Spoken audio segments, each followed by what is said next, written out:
Good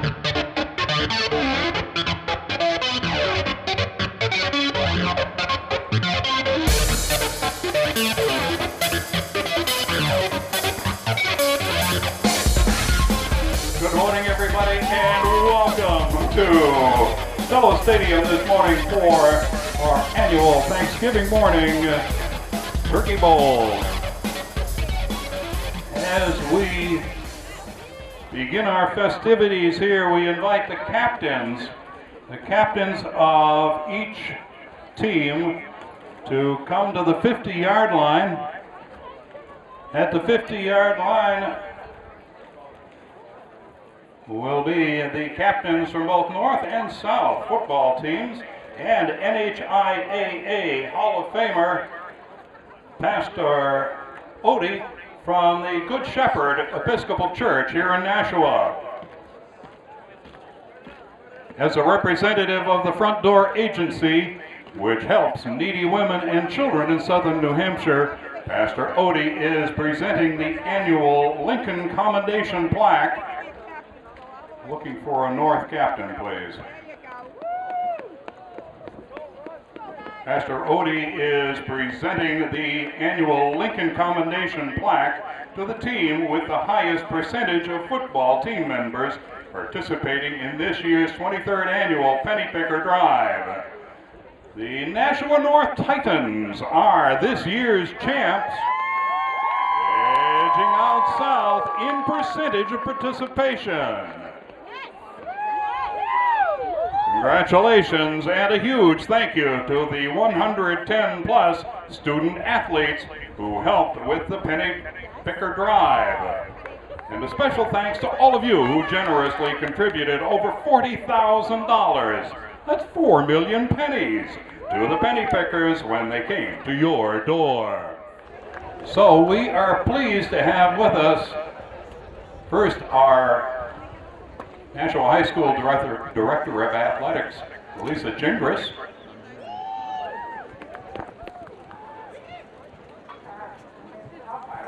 We recognize Keith Richard, our principal of our visiting team, Nashua High School South, Marianne Bastide, principal of our home team, Nashua High School North, Mark Conrad, our superintendent of schools, and we are particularly pleased to have with us or honor the mayor of our city of Nashua, Donna Lee Lozo, to present the Bus Driver of the Year Award. Good morning, everybody. Happy Thanksgiving. It's kind of a sad-looking day today, but I'm honored today to present the first annual Memorial Jim Davis School Bus Driver of the Year Award. Now, we've done that because Jim Davis was one of the most remarkable bus drivers we had in the city. He probably worked over 30 years driving school buses. We lost him last year. But we won't forget his smile, the fact that he cared about all the kids that were on his bus, and the fact that he really cared about his job and his city. He took great pride in it. So to my left is, I'm going to skip you. To my further left is the Superintendent Mark Conrad, Deb from First Student, and on my right is Jim Davis's family here to join us for this first annual event. And so to my left is the person of the hour, the school bus driver of the year, Mr. Terry Morgan, who has great work ethic, a wonderful smile, and a big caring heart, just like Jim Davis. You're welcome. So with that,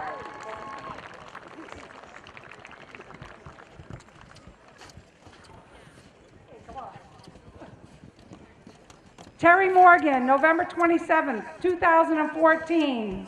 Jim Davis Memorial School Bus Driver of the Year. Friendly, professional, and conscientious with a smile. That's for you.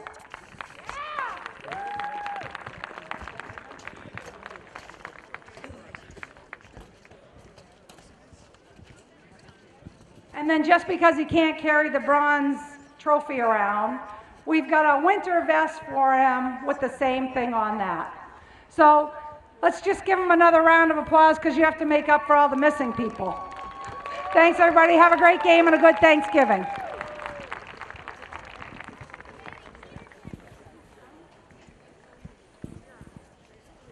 Good to go.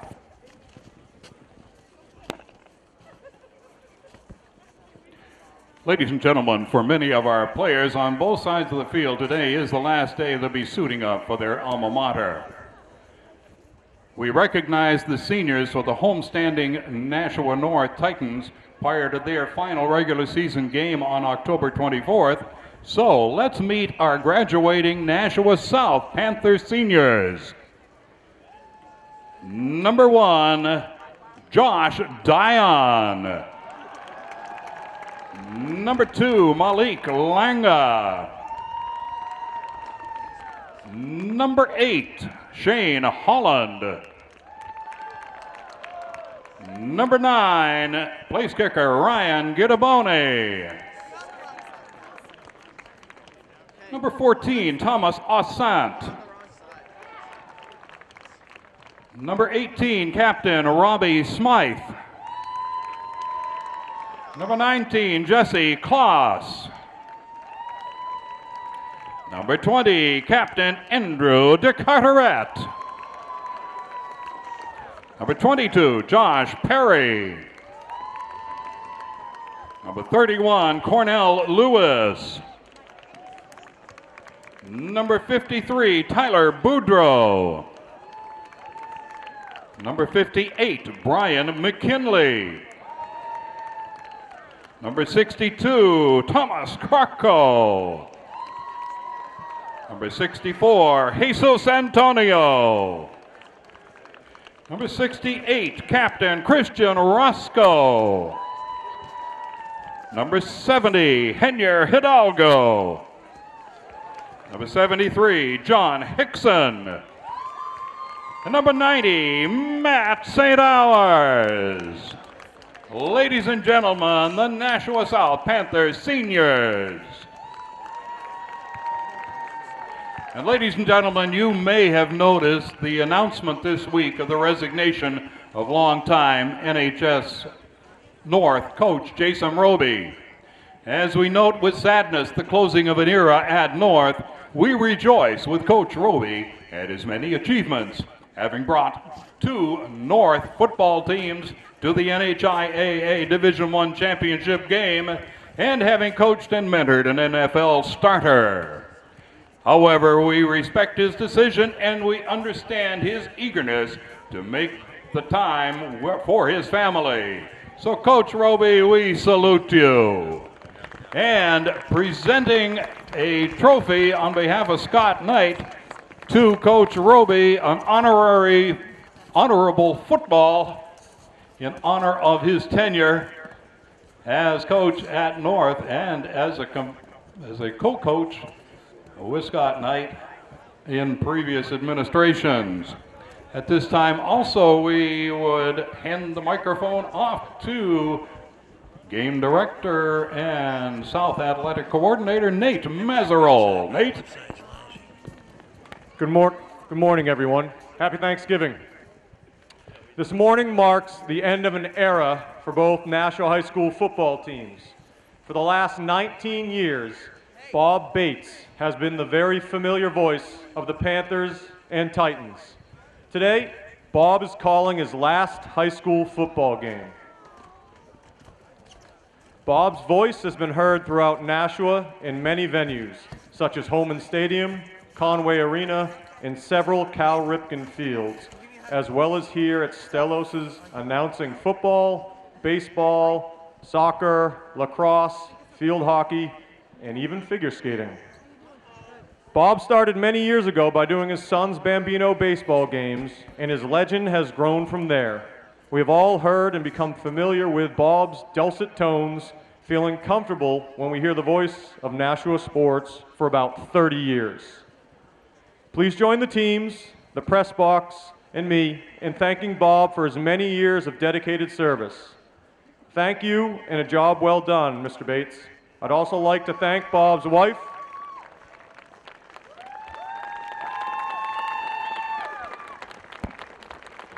Thanks, Nate. Don't you get on that mic yet. I'm not done. I know it's hard for you. Hold off. Trying to get on with this game, Nate. I'd also like to thank Bob's wife for almost 50 years, Sharon, for letting Bob entertain us throughout the ride. Enjoy the retirement, but I am sure we will hear from you again when a need arises. And Coach Knight and the Panthers would like to present an honorary football to Bob, which will be presented to Nashua Athletic Director Lisa Gingras. Thank you, sir. Tremendous job. Thank you very much. Thank you, everybody. It's been a pleasure serving you these many years. And now let's get on with our game. Ladies and gentlemen, let's all rise now for the singing of our national anthem, sung today by Mr. Al St. Louis.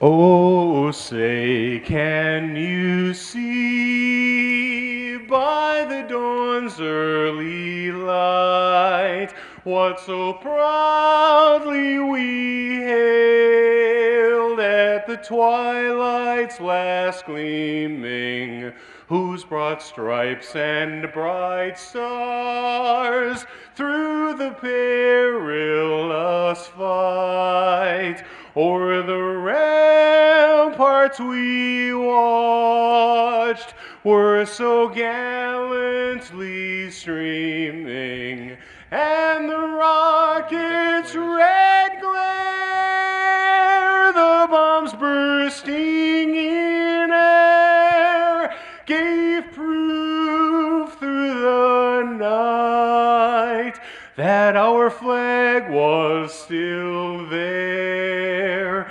Oh, say does that star-spangled banner yet wave o'er the land of the free and the home of the brave?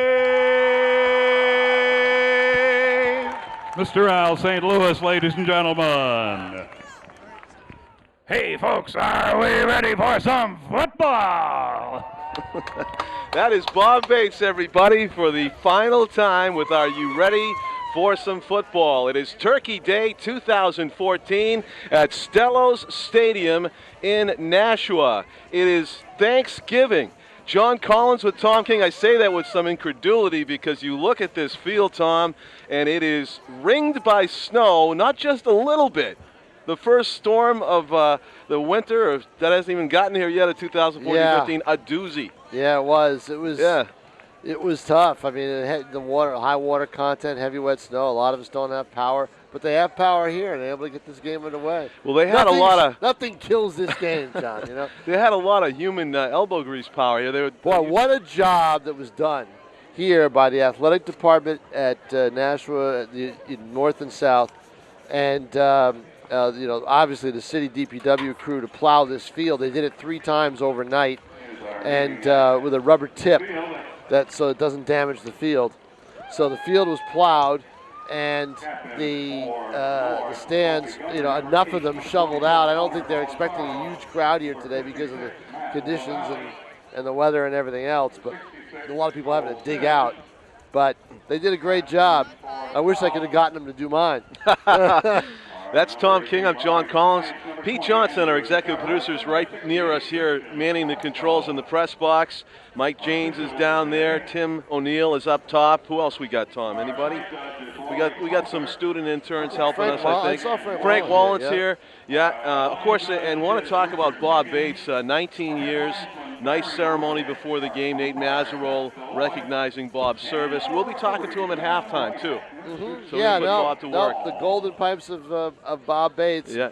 Baseball and football, and it'll be certainly different next year doing these games with him not hearing his voice during a game and before a game. So, I'll see him during the hockey season. We both will. That's right. I just took a peek at the NHIAA website, and there is going to be the first Bishop Girton against North game is somewhere around January 10. Yeah, there's a lot of them. South and North don't do battle until February 4th. We'll be doing that game, of course. They might meet in the Conway tournament, though. We'll see. Right. During the holiday time. But we are live on Thanksgiving morning. Congratulations to those of you who can see this on cable. Not many, I tell you that. It's 1/3 of the state of New Hampshire is without power as we record this. Hopefully you're watching at least on a video recording in the comfort of your home with power, maybe later in the week after Thanksgiving. We always have it's always a thrill to bring this game to you on Nashua ETV, where you can watch any of our games anywhere, anytime online at nashua.ezstream.com. Yes, it would have been a totally snow-covered field were it not for the muscle power of all those volunteers that shoveled this field off. And we're down to the turf. There are other games around the region, Tom. They actually postponed their Thanksgiving game, a few in Massachusetts that I heard about. Yep, a few, I know it. Could you imagine that happening here? Would that be a travesty? It happened once when Nashua and Bishop Girt were playing. Not during the times that I've been doing it, but it happened in the early 80s. Oh, that it they did, had huh? Yes. Was it a storm situation? Yeah, 85, 84, 85, something like that. It was a snowstorm situation. But, again, besides being Bob Bates' last football game, this is Jason Roby's last football game. He was the North head coach, which is, I wasn't too surprised, but I guess that this was, what I was surprised about was that he had made up his mind a year ago this time. Wow, you found that out? Yes, Wrote about that? a year ago, and told Lisa Jingerson, the coaches always meet with the athletic director for an evaluation at the end of the year, and Jason met with her and said, this is going to be my last one. Tom, as they tee it up, you can see that South is about to kick off to North from right to left on your screen. Who's going to win? Well, John, I'll tell you what, I'm a numbers guy. And you look across the way. More people? Boy, there's a lot of South kids compared. North's team has disappeared during the 3.5 weeks. Onside kick. It doesn't make it 10 yards. Yes, it does. It just went out of bounds, though. And I think it's going to be North's ball at midfield with a flag down. No, it should be North's ball at the 30. Well, I think the 35. There is a flag down. Yeah, it's the flag down is the ball going out of bounds. It's illegal on a kickoff. Right. But how about that? So do they have the option to? Yes, they have the option to take it to the 50. The nose of the ball just made it to 10 yards at the very end. That's where you have the option. A South player should really been there to pounce on it. You have the option of taking it at the 35 or taking it, at the point where it goes out of bounds, and they decided to take it, obviously, at the 50-yard line. That was an amazing onside kick in that it almost didn't make it to 10. In the very end, the spin of the ball, almost like a ground ball spiral to the left. Here's the player right here, the guy you want the ball in his hands, Miles Casson Reed. Nice 5-yard gain on first down, takes it to the 45 of South. So the onside kick backfired, gave great field position to the Titans to begin the game. 12-minute quarters in New Hampshire high school football. We are underway here in Turkey Bowl 2014. South kicked off to North. I think it was a designed onside kick. You never know if it was I think shank. so. I think that's what they planned on. They do all those fun things at this game. There's ball to Sarah. Fumble. Connor fumbles it on the fly. It's taken down the right sideline, and it is number 58 on the recovery, Brian McKinley, and Mount McKinley into the snow. He goes. Touchdown. Wow. 6 points. There you go.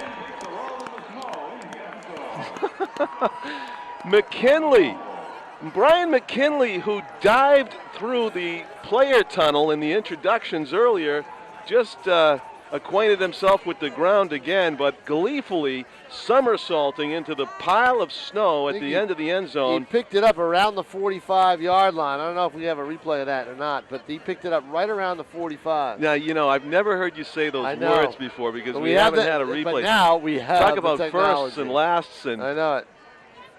Coach Welliver's not happy about that. Nope. Nashua North former assistant coach Ron Welliver just came by the booth shaking his head about the fumble on the second play from scrimmage by the Titans. And what an athletic play by Brian McKinley, the senior linebacker who was introduced and went sliding through the player tunnel in the introductions. Now gets a touchdown. South's going to go for 2. And the handoff swallowed up in the backfield. Joshua Perry, as he's hammered to the turf by, was it Jordan Alexander I heard on the call? So good tackle by Jordan. There were a few Titans in the backfield to greet Perry. So it's 6-0. A Brian McKinley 45-yard fumble return for touchdown begins the scoring of the Turkey Bowl. A tough play for Baldessaro. Yeah.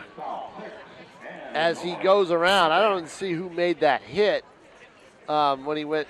It might have been the player who got the ball. I'm not sure, McKinley, but McKinley picks it up and rambles all the way, 47 yards, about 45 yards. I'm listening for the replay bell, Tom. Not having it. It's our first time doing this on TV, so there's no, guarantees. But we do look forward to that. So stay tuned for the Turkey Bowl here on Nashua TV. You're about to see TV history, channel 99 or local TV history. Oh, he's done replays before, but not live. Right. And not when we're doing them. Right. He's patched them in. Patched them in. Nice. Yes. Yeah. Yeah. Pete's patched them in. Yeah. We have another kickoff that went out of bounds. This time at the 22, not an onside right. kick. So what the Titans will do is they'll take the ball at the 35-yard line. And yes, that is in fact what the official's nodding his head. 1st and 10 for the Titans. It's their second offensive possession. The 6 points on the board scored by the South defense. Brian McKinley with a fumble return. So seen some signs of the weather affecting play already with the fumble and the couple of kick. Well, at least that second kick. It looked like Baldessaro lost his footing out there too. So Colby Gunner hands it off, and Miles Casson-Reed hits a rugby scrum at the line of scrimmage, maybe gained 1. And call it a gain of 1, 2nd and 9 from the 36-yard line.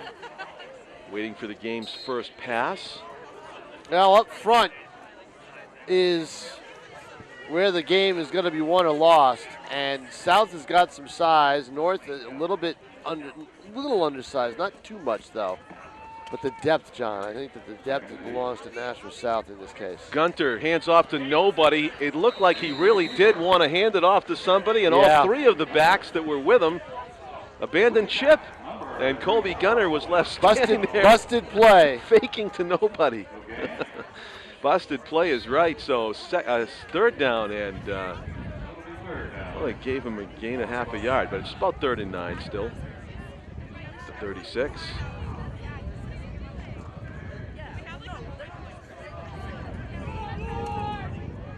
Shoveled off turf at Stellos Stadium here in Nashua in the first quarter. South trying to force a stop here on 3rd down. There's the pass out to the side. That's Lambert, and he's tackled after a very short gain. Yeah, they were hoping 9. He got 3. Hoping for a quick move, but Lambert kind of had to wait for the ball, right. and that the timing of it was really off. He was able to get some yardage, but not enough. Saw Steve Lambert, number 88, practicing one-handed grabs in the warm-ups before the game. One-handed grabs are all the rage, right? Because exactly. We've seen all those replays on TV. Right. Gronkowski et al. Making those spectacular grabs with the football. Here's the punt for the Titans. End over end's going to land at about the 36 and roll 3 yards. And now we'll see the North offense, and we'll see what Scott Knight's got in mind for the Titans in terms of how he wants to attack their defense. He's got Malik Langa out there. Senior day, or last game of his career. Last game of a brief quarterback career, one year deal, but he's a better quarterback now than he was at the start of the season. Any idea what Malik plans after high school? He's got, I guess, some schools are looking at him, but I haven't heard yet. Malik Langa, fine-looking athlete. He is the shotgun quarterback right now for the Panthers. He'll go somewhere. He may not be as a quarterback, but right. Other coaches have told him they like him as a quarterback. So, and straight ahead on the carry is number 20, Andrew DeCarteret, also a senior. Got a gain of 3 on the play, and it'll be 2nd down and 7. Ball spotted at the 34-yard line. Langa back into the shotgun, barking out some signals, has 3 receivers split near side left, as you can see. He's going to throw over the middle, and it is incomplete behind the intended receiver, Colin Morrow. Yeah, the timing with Langa and his receivers this year has not been good. They haven't been on the same page. I know they must practice a lot, for that, but he threw that ball way behind the receiver, which means that the timing just wasn't there. Yeah, you're right. It looked like he wanted to throw it to the receiver just as he first made his cut, and maybe collided with the ball carrier on the play action fake in the backfield. It might have collided shoulder pads with DeCarteret. Straight drop for Langa, dumps it off and incomplete. Again. Joshua Perry was in the right flat, Yeah. but again, out in front of him. Yeah, again, just no touch, no coordination with the receivers. That's been the problem. I mean, he's got the tools. He's got the arm and everything else. Takes a lot to make a pass play first, a lot of moving parts, but that's a pass you got to hit, and Perry probably took a while to get sprung, and Langa wasn't willing to wait for it. So he threw it out there, and it's supposed to be a timing play. Morrow's Nice punt's going to land at the 40 and stick, and it'll be down by the Panthers. So decent field position again for the Titans. I was just going to say, John, they can't argue about the field position they've had. They're out there beyond the 30-yard line all 3 times. And at the all 50 3 in one of them. possessions, including this one. 1st and 10, 8.5 minutes to go first quarter.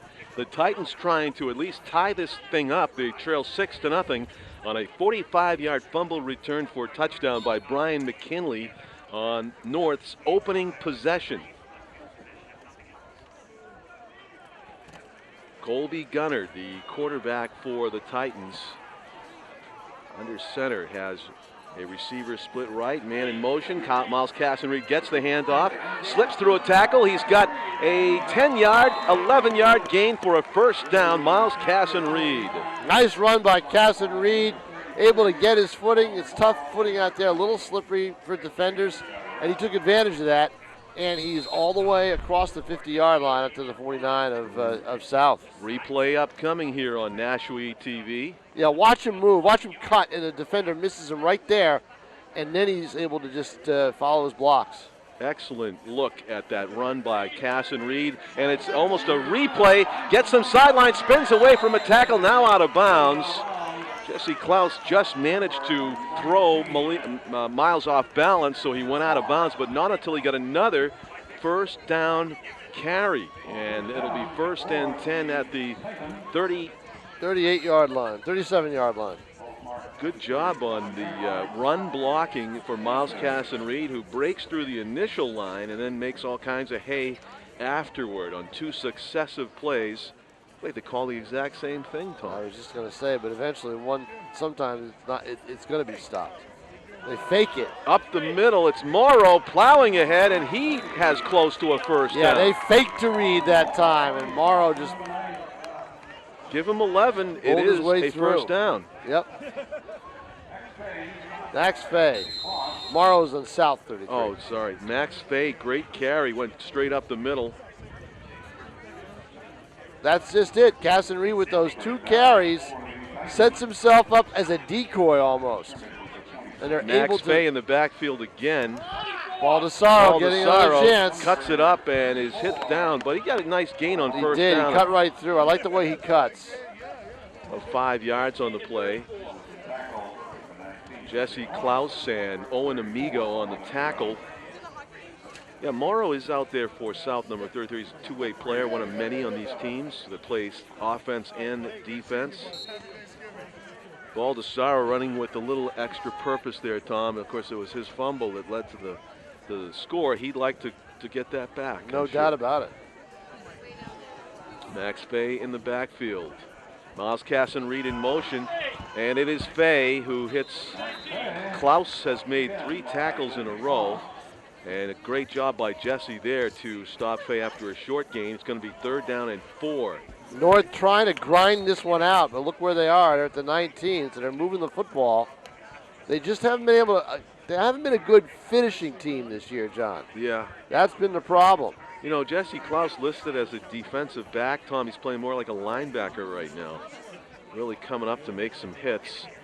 It's 2-down territory. Let's see what the Titans produce here. Can they get that first down? 4 yards to go. I'd give it to Reed. It is Fay. No, Fay. And he is really. Wow. Who was that at the leveled? That was Klaus again. What a hit by Klaus. He came to play today, Tom. Boy, did he ever. He got 2 yards. He was on his way to the first down, and the hole just it's cloused. Cloused Good quickly. Lord. No doubt about it. You know, yeah, that was I watched a documentary of Brian Bosworth at Oklahoma when in his college heyday. That was one of those hits. 4th and 2 at the 17. Miles Casson-Reed trying to turn the corner, and Not he is gonna cut get down there. at the He didn't get there. 17, and he's short of the first down. Short by a yard, and South will take over. What a defensive stand by the Panthers. And they'll get the ball on downs. A terrific defensive stand by South to take the ball on downs. And look how close that is. You're talking about the length of a football, maybe. Well, probably. Yep.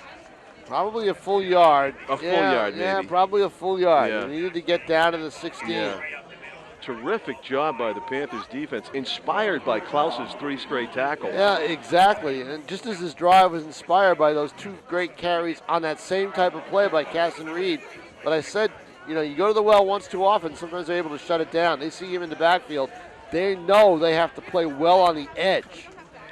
Langa hands it off to DeCarteret. He cuts it to the right sideline. Andrew DeCarteret to the 40, to the 50, looking around for a cut. He is spinned down to the ground at the 36-yard line. A great run by Andrew DeCarteret. Actually, John, that was Josh Perry, 22. Oh, Perry, 22. And Perry just cut right to the side. What a super run. He is dangerous. He had 165 yards on the ground in the first meeting between these 2 teams. Joshua Perry making all kinds of yardage as he had great field vision. A keeper by Malik Langa, and he is going to be dragged down at the 14-yard line. What a change of events, huh? Yeah. Boy. They are finding some open spaces past the defensive line of the Titans. First Perry, now Langa. That's a smart play in that Perry, you would think, is gassed after his run, so they faked to him, and Langa kept it for big yards. They hand it off back to Perry, and he is inside the 10. God, they're moving it right down. Yeah. They're going right, left, up the middle. Exactly. Mixing it up, and there is a flag down. That kills you a little bit. Around where the quarterback It's in the backfield, stands. so you got to think that it's got to be unsportsmanlike on North. Wow, that's going to move it to about the 4.5-yard line.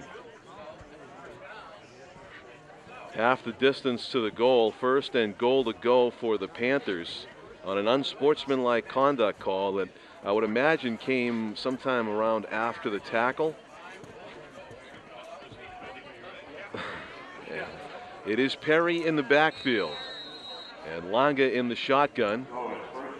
He's got Morrow split to the right. He's going to hand it off to Perry, and he waltzes into the end zone for the second score of the game for Nashua South. 12-0, the Panthers lead it. Josh Perry with a 4-yard carry for touchdown. A replay upcoming here on Nashua The ETV. Red Sea parted. Watch. They're going to go for 2 here. This is first and goal play. Perry gets it. Yep, the Red Sea parted. And now they go for 2. They're going to try to make up for the missed conversion on the first one. Langa's going to hold it, and Malik Langa is short of the goal line. Short, and he faked out Tim O'Neill. Doesn't happen often. Faked out everybody. Yeah, you know, I was watching the It field. was a great fake handoff. He faked me out. I thought for sure that there was a play in the backfield for North to make. And there were also a couple of defenders that stayed home, Tom, and made the tackle on Langa. Malik actually tried to back into the end zone, and that was why the ball never crossed the plane.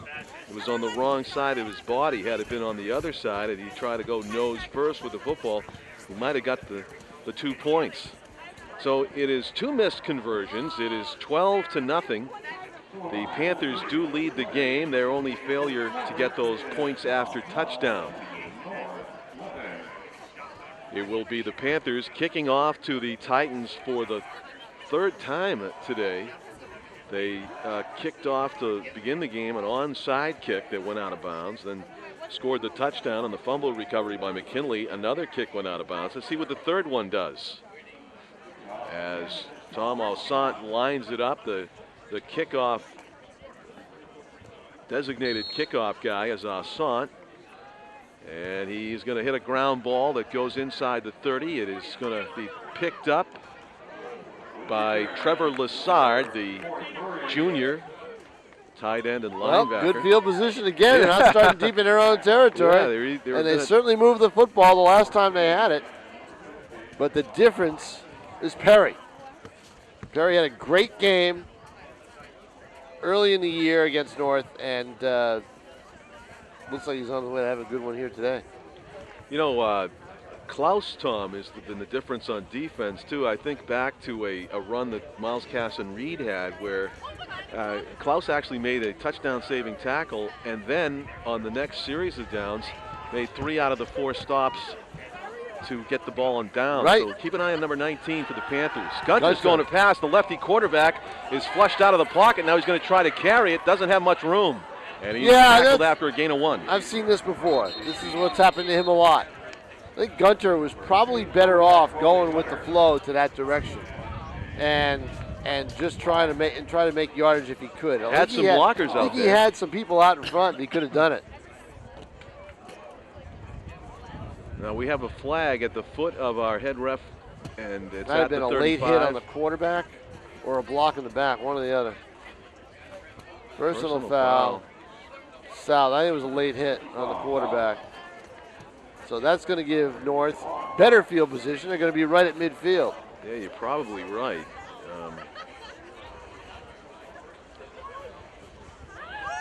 Gunter scrambling, drawing a big crowd and getting tackled, and then came the flag. So a break for the Titans on a unsuccessful play. They get a first down anyway after the 15-yard penalty, and they get the ball inside South Territory.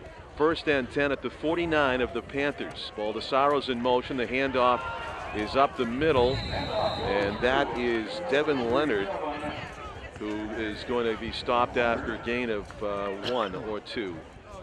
1 yard. 2nd and 9. Tough yardage inside. Isn't it? So this is where Klaus asserted himself from basically the safety position. Well, I think what Klaus is doing is cutting down the gaps. In other words, if a runner gets across the line of scrimmage, Klaus is usually there. And the handoff is to Miles Casson-Reed, trying to find his hole. And it's number 64 that dragged him down by the shirt tail, Jesus Antonio. A lot of bodies there, John. A lot of bodies in a short amount of space, small amount of space. And it was just a question of somebody on South's defense finding the right body with the football, which was Casson-Reed, and they did. Tough yards on the ground for the Titans. They are at 3rd down and 4. Can they come up with something to penetrate the South defense for a first down? Gunner's under center. The handoff is to Leonard, who is drilled by Klaus again. Wow, one highlight hit after another. Jesus Antonio also in on the tackle. What a great job. Jesus Antonio is a player who's been out for South a lot this year.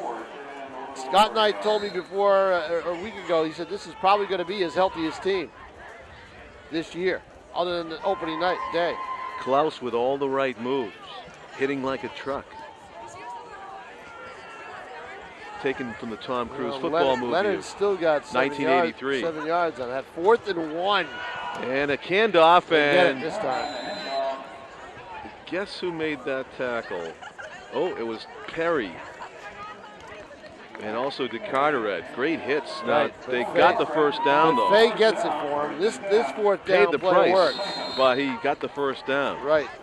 Heavy hitting on the interior there by the safeties and defensive backs, linebackers, linemen. The Panthers are stepping up the intensity on the run defense. Will the Titans be able to get any kind of success in the air to take the pressure off? That means Gunter usually throws it. Throwing on the fly, and it is picked off. Incomplete. No, just trapped, I think. Number 31 is Cornell Lewis for the Panthers. Had it. Nearly had it. Nearly had it. Pounded the turf afterwards. He thought he should have got his hands underneath it. Not an easy catch. Gunner throwing on the run, as we'll see in this replay right here. Colby rolling out to his left. Man in motion, and that's who he's going to look for. He's looking for Baldessaro, but he just led him too far. Really tough pass to complete. I know it. Even at the highest level, that takes a lot of touch. You want a better look at your receiver. Maybe throw a dart instead of a floater. Gunter hands it off to Miles Cassarine around the right side. He is still on his feet and driven out of bounds about the 31. You know, the one thing about that play is it's the strength of their blocking most likely, which is why they have him running that to that side.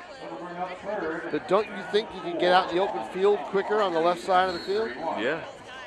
You know, I mean, it just seems that way. I don't know, but I mean, he's down to the 31. He made 6 the hard way. See some of the fans that are ringing the field here at Stellos Stadium, where they pushed a lot of snow off this artificial turf so we could play this Thanksgiving morning game. Gunter rolling left under pressure immediately and sacked. Out. Tyler Boudreau gets into the backfield and blows it up. Gunter was like very surprised to see the first person when he turned around. It's like, whoops, that wasn't supposed to happen. Was he ever? And that is going to force a punt. First one of the day for the Titans. We've already had one by South. Now here's the trick, Tom. Can you punt it and keep it inside the 10 from there, or the 20? Or is it going to be a touchback? You know my solution to that, John. Coffin corner. Yeah, and looks like he's aiming for the right corner, and he gets the right sideline instead. Oh, my. He wanted to pooch it. That's a net gain of about 5 yards. Yeah, that's not good at all.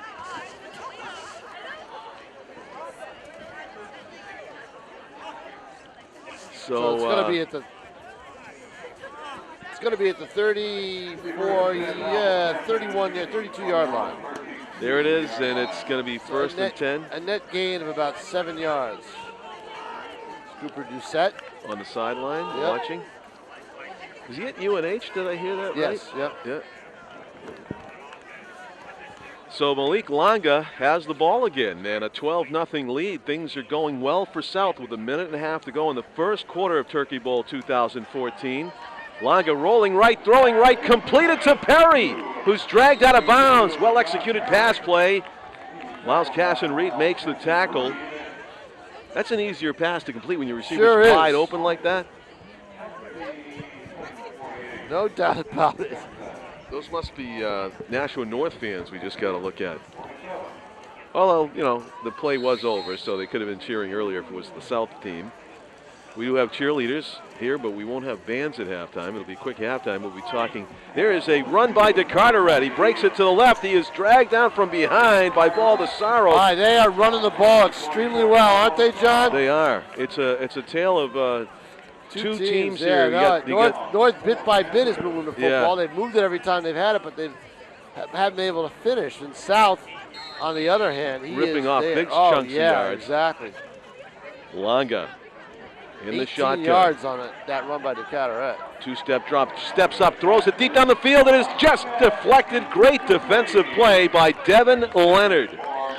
Intended for Klaus, who had a step on Leonard, but he made it up and got his right hand on the ball and knocked it down. As we'll see on this replay here, Malik Longa showing off a fine throwing arm, Tom. He just needed to get it there a little bit quicker. Just the touch. He's got the great arm and maybe needed to lead him a little bit. Just needed to throw it a little bit earlier, I think. Yeah, I think so. Here's Longa rolling to his right, looking to pass. Under pressure, throws it deep. It is going to be caught. Oh, my. Colin Morrow makes the catch. Hold on a second. Let's see. Did he? At the 9-yard, the 10-yard line. Was it intercepted? I don't know. Colin Morrow with a spectacular catch. He reached up and he won the battle. And it's going to be first and goal from the 10. It looked as though, I guess he just dropped it in the hands of a North player after he hit the ground. So, 25-yard pickup. Official right there. The umpire was right on top of the play. Longa's going to hand it off to Carteret. Bounces off one tackler and straight into the end zone untouched. Oh, so look at him going to snow. Love it. Yeah, it's been the story of the game here is the Panthers just lighting it up in that end zone to our left. 3 scores here in the first quarter as we watch the replay of the touchdown. Well, watch them. delayed handoff a little bit. He looked like he had trouble getting the ball from Langa, and that kind of froze the defense, and he just zooms in and jumps into a pile of snow. Uh-oh. Ground ball snap, and it's not going to go anywhere. The 2-point conversion isn't working for South right now. So instead of the Lambeau leap, we have the Stello stumble into the snow? That's pretty good, I know, that's pretty good. He didn't stumble in there. No, he didn't stumble. I got to come up with a different he word. Went straight in.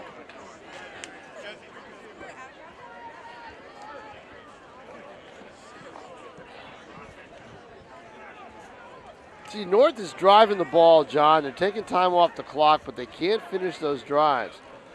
But they're only a score away from kind of getting back into things, if they can get some points on the board. But offense has been their problem all season long. They just haven't been able to score enough points. Yeah, they have to score and take it the length of the field just to keep that South offense off the field, Tom. Exactly, and South has scored. The Panthers are on pace to score 12 touchdowns today. On South's plays, their 2 touchdown drives are three plays and 5 plays. So it's a lot of real estate in a short amount of time. They have not been successful at all in the points after touchdown have South, but they've got 3 scores. It's 18-0. Morrow, Max Fay picks it up, and he's going to be hit at the 35. There's a scramble after the tackle. It made you think it was a fumble, but officials say no. It's a return by Fay, and it's 1st and 10 at the 35-yard line for the Titans. 44 seconds remain in the first quarter. This first quarter has probably seemed like a half for Nashua North right now. It's been a long quarter for them. And again, here they are, out good field position. I think the difference in the game, Tom, is the passing game for the Titans just hasn't been there, and it hasn't been able to keep. It hasn't, and they haven't been able to break Cass and Reed for long runs. Baldessaro around the left There's a side. good cut. Connor Baldessaro cuts it up. He's at the 50. Baldessaro with 1 man to beat. It's a foot race with Klaus. Klaus pushes him out of bounds at the 20. Who else to make the tackle but Jesse Klaus? But there's your play for Joel Baldessaro to kind of recover from what happened earlier. A flag is down at the 41. Connor Baldessaro with a great run. Replay coming up here. Watch him cut. He right through with a burst of speed. There's a missed tackle there. And then Baldessaro all the way down with Klaus. He pushes him out. Don't know what the flag is. I'm thinking they might have picked it up. Offsetting penalties after the tackle? They're going to move it up and then they're going to move it back. His run was down to where? Where was his run to? The 26? I think it was to the 20 instead of the 15-yard or the 21. They have the ball at the 13. He was at the 26. 26. Yep. He must have went out of bounds. So it's half the distance to the goal. So the run was to the 26. The penalty takes it to the 13. It's 1st and 10 for the Titans. They can make a first down at the 3. The handoff is to Fay, and he is swallowed up. Wow. It is 53 and 20 and 72 on the tackle. Let's see, Lucas Daigle, Tyler Boudreau, and 20 Andrew DeCarteret in on the tackle. A good gang tackle in the middle of the line by the Panthers, who are very stingy about giving up any kind of rushing yards. That's the end of the first quarter, 18-0. The Panthers kept the Titans out of their end zone for the first 12 minutes. Interesting quarter. No gain on that first down carry, so as we begin the second quarter, it'll be 2nd and 10 from the 13-yard line for the Titans. South North Turkey Bowl 2014. Some of the sights and sounds you can see here on Nashua TV if you're watching live on Thanksgiving morning. Happy Thanksgiving to everybody in Greater Nashua, or as happy as you can be with no electricity and no cable. For some people, that's not a laughing matter. A lot of people have turkeys they want to cook. And mine's in the refrigerator, which I've kept closed, except for one mistake when I opened it up real quick and I closed it real quick. So I'm going to get it out of there and go somewhere else and cook. Maybe rent a kitchen somewhere and cook it. Yeah, I mean, we were told that it might be a multiple day outage, which is I find how, you know, I mean, this is 2014. Yeah. You know, really, really. Still got those power lines It's above not, ground, though. yeah, but it's exactly, you know. Yeah. But it's not like this is what, about 7 to 10 inches. But if you Heavy kept, inches, yeah, heavy yeah. inches of heavy wet snow. But should be able to handle that a little bit better. Don't I you was think? out shoveling last night at about 8 o'clock. Giant fir tree branch came down and wiped out part of my neighbor's siding. Took a big chunk out of the side of the branches house. were falling. There's no doubt about it. So it is 2nd and 10 for the Titans at the 13-yard line when we resume here. We have 12 minutes up on the clock. North needs a score, really, to take back some momentum. Do they ever? 18-0. The Panthers lead it. And they're down here again for the second time. It's 4-down territory. Not going to get anywhere with Cass and Reed. They all knew it was coming, and they converged on them. Initial tackle made by A.J. Vitale and finished off by number 19, Jesse Klaus. Yeah, he loses 3 on that play.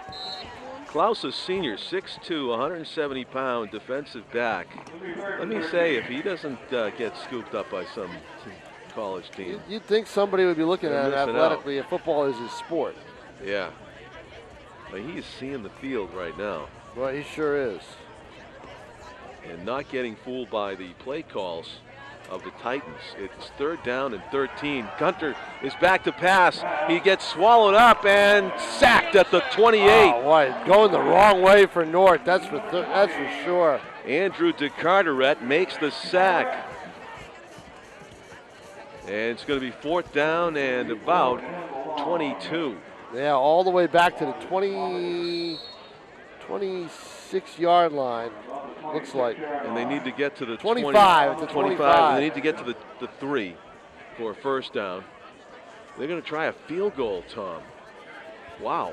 It's going to be a 41-yarder. Yeah, let's see. It's going to be a 41-yard field goal attempt by the Titans. It's going to be Sushant Narula. Narula got a good foot. It is going to be short. Looked like he had it at first, but boy, it just died out there, didn't it? It did, yeah.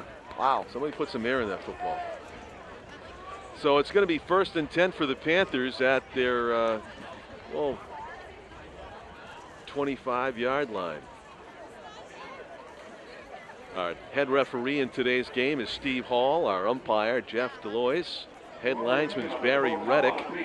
Line judge Richard Higgins. Back judge Dan Moylan and side judge Wally Hauser. As public address announcer Bob Bates rightfully calls for a round of applause for the grounds crew that cleared this field off so that we can have football here on Thanksgiving Day 2014 in Nashua. Now, that was a long field goal attempt. I mean, it was long. It was 42, about 42 yards. Right up the middle. DeCarteret keeps those legs moving. He's finally dragged down after a gain of 15 on the play. Or make it a 14-yard gain. It's at the 34-yard line. 1st and 10 for the Panthers. Terrific job by DeCarteret. And the Panthers running game continues to chew up greenery here in the first half. Langa is going to hand this one off to Perry. Perry in a jaunt to almost 1st down yardage. Was that Perry on the first run too? That was DeCarteret on the first run. They're just alternating those two players. And 9 yards for Perry. Yep. Baldessaro on the tackle laid a lick on Perry to stop him just shy of a 1st down. Langa seems to have a lot of options. The Titans are offside. Flags fly. It's almost like it was like wet cement, and they wanted to stay out of it, and they couldn't. And they fell into the wet cement and left their imprint and got 3 or 4 flags. Oh, they are just plowing up the middle, anywhere they want to go. That gave the Panthers a 1st down. So it's 1st and 10 at the 48 of South and a whistle. Too much time or a timeout? A timeout taken by Nashua North.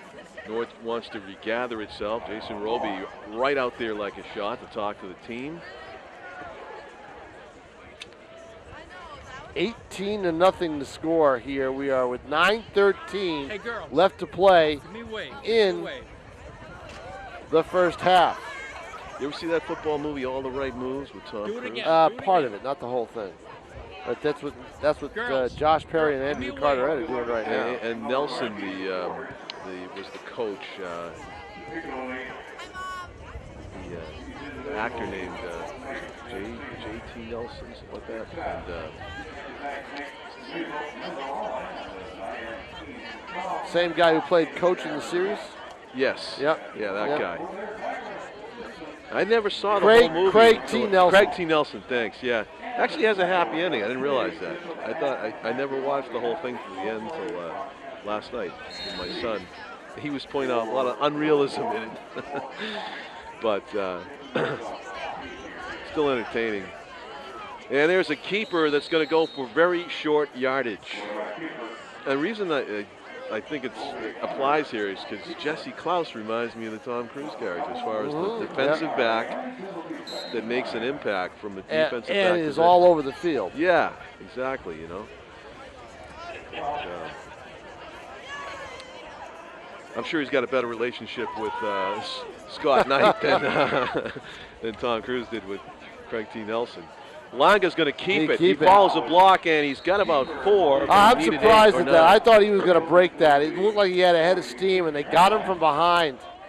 Whoa, there's some stuff that comes right down off the roof. Oh, Tim's all right, man. That was a big, heavy ball. I hope it didn't hit anybody. Big pile of snow just went right in front of the booth. Yeah, glad it didn't hit anybody. Malik Langa on 3rd and 4. Hands off, and Perry's got the first down. He is just galloping. Unbelievable, a 17-yard gain. Best word for it. Just keeps just moving and moving. We got a replay of that Perry carry coming up right here, and you can see his legs keep moving right there. He's just determined to get that extra burst and extra yards, and he does so. 1st and 10 for the Panthers. This running game has been very, very successful here in this Turkey Bowl. It's produced 2 touchdowns already to go with the fumble recovery touchdown. Panthers up 18-0, looking to add to that. Langa's going to loft one down the middle. It's a little bit short. And it was an opportunity for Baldessaro if he located it. He had the best chance to catch it, but Langa was under pressure. And quarterbacks, especially young quarterbacks, when they're under pressure, they make a fatal mistake. They throw off the back foot, and the ball just hangs up in the air for a while, where it's anybody's ball. I think what saved the Panthers on that was there was no safety help. They haven't been throwing the ball much, so but if they had a double team back there, that might have been picked off. Langa, lucky than that. Wrapped up and nice dropped. That was Greg Stanton who made the big defensive play. Right out on Perry. Stanton, who's 6'1", 210, wrapped that big frame around the ball carrier and flung him down for a yard loss and or more. It's going to be 3rd and 11. Langa in the shotgun. This may be a passing situation. He's got 2 receivers split right, 1 left. He's looking right. Langa hesitating, sprinting, trying to make something out of it, and he's hit hard and it's amazing how he holds onto the ball, the way he's got the ball hanging down. He looks like he might be shaken up a little bit too after that jolt. Michael Muchamore leveled the boom from behind on Langa. Muchamore is 215 pounds, junior linebacker, a defensive lineman, and he caught up to the quarterback right there. Langa took a beating on that play. Lost a yard.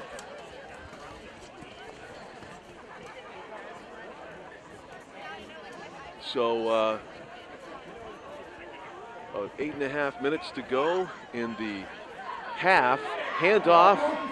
Colin Morrow is going to be stopped after a gain of about 3 or 4. They needed to get 12 for a first down, and it's going to be Titans ball. Yeah, they did not go to the pass that time, which surprised me a little bit.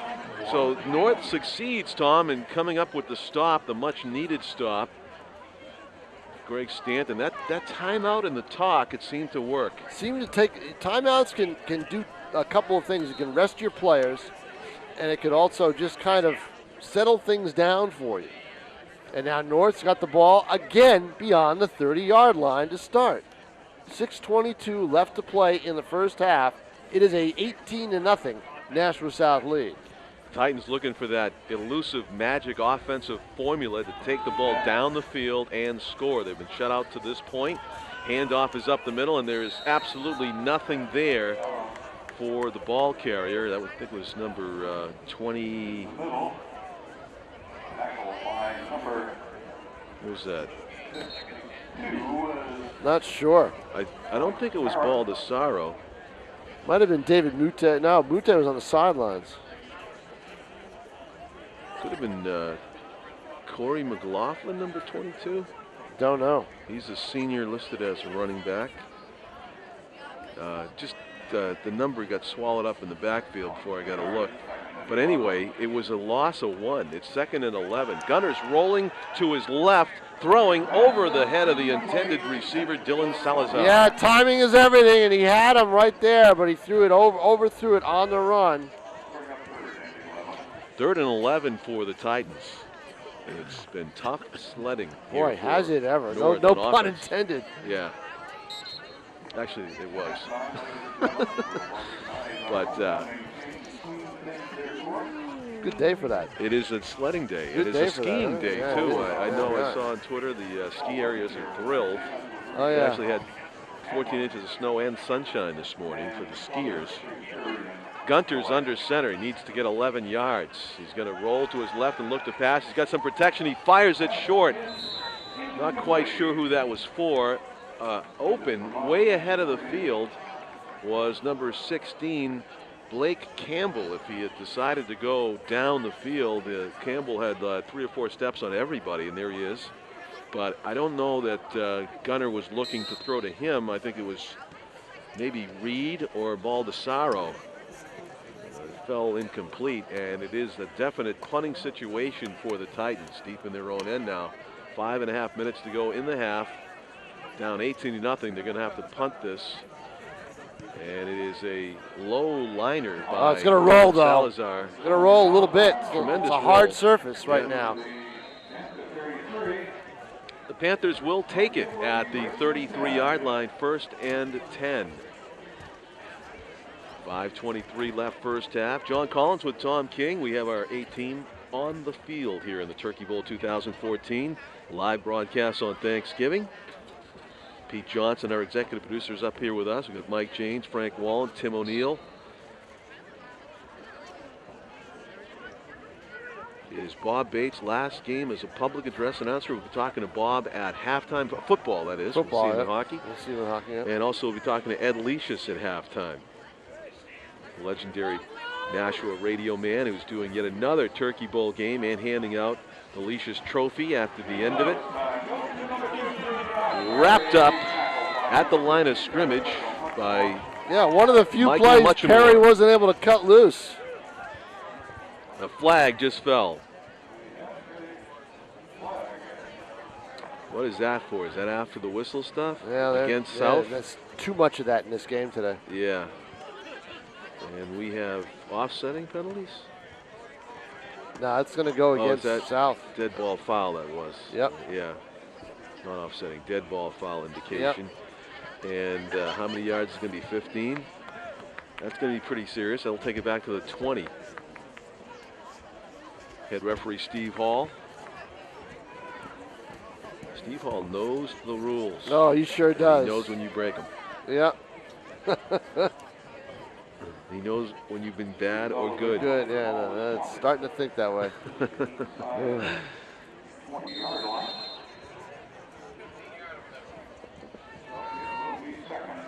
Malik Longa in the shotgun is going to hand this ball off. It is up the middle, and hitting a wall was Perry.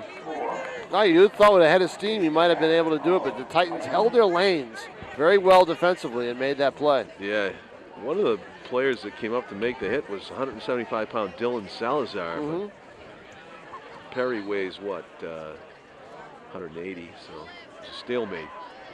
And he ran a long way back to the line of scrimmage for about 5 yards to get 0.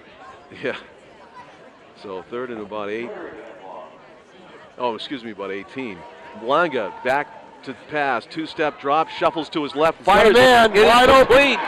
Down the right sideline, it's Miles Johnson with his first reception of the game. The sophomore receiver did that thing that I love. It's the old, here it comes in the replay. The old stop and go. It's the Oakland Raiders, Kenny Stabler to Blitnikoff. Yep. He comes back to the ball. What he did was he came out and came back to the ball, stopped and came back. Yeah. And that's a great gain for the Panthers. That's a big play. Nice throw by Langa as well. Up the middle, Perry is going to be stopped after a good gain on first down of about 5. First down carry by Perry, and it'll be 2nd down and 5 for the Panthers. Under 4 minutes to go, clock rolling here in Turkey Bowl 2014 first half, and the Panthers trying to add to their 18-0 lead. 3-step, 4-step drop for Langa, flushed out of the pocket, trying to scramble to his right, under pressure, fires over the head of Perry. He had him. He had a couple of steps on Casson Reed. Now Reed's got the speed to close, but you want to wonder if that was a touchdown in the making right there. I'm going to bring the baseball analogy in. It's a play like when the shortstop charges the ball, and you got to bring your momentum under control and throw it to the first baseman. Yep. He overthrew the first baseman on that play. If I can make that baseball analogy, it's a tough throw to make. You have to practice it, kind of have to break down and shuffle your feet at the very end. And not able to do it. Perry would have had a great chance to take that in for the score had they been able to complete that. And nice job by Langa of getting away from pressure. He's going to throw this down the middle, incomplete. Best chance to catch it was Devin Leonard covering Klaus. And it'll be 4th down now and 5. So the Titans have been tightening up on defense in the second quarter. They get up all 3 of those scores, Tom, in the first quarter. Now we're in the second quarter, and they're a different defensive unit. I say that before 4th down now. Let's see if the Panthers can convert, or we have a timeout to talk strategy. Langa looks like he changed the play call at the line of scrimmage. 4th down and 5. Langa. 2-step drop's going to fire it from Morrow over the head of Morrow. Good coverage. I lost him all the way. He was going for Morrow right over the middle. Connor Baldessaro had the coverage underneath, and he forced the high pass. As you'll see here on the replay, Baldessaro's 24 at the bottom of the screen. Baldessaro almost anticipated that whole route and was able to disrupt it. I think a touch pass there, a little floater. Possible to complete Probably would have done it. Yeah. It's the Titans' ball, 1st and 10. Outside the 30-yard line. 3.5 minutes to go. Clock a little bit of a factor here, perhaps. We'll see how this drive goes, if in fact there is a drive. There have been some 3-and-outs for the Titans' offense. They've run into this very tough, stingy South defense here in the Turkey Bowl. Gunter's going to fire it downfield. Lambert is open. They're going to call a flag. Are they going to call it against Lambert? He's down at the 35-yard line. I wonder. Let's see. The defender hit the deck. He was calling for offensive pass interference. Now the official who threw the flag is going to talk to Steve Hall. And here's the penalty. Here's the replay, Tom. Let's see it. Judge for yourself. Who do you think this is against? Now, you know what? I don't know if that should be a call. I don't know if that should be a call either way.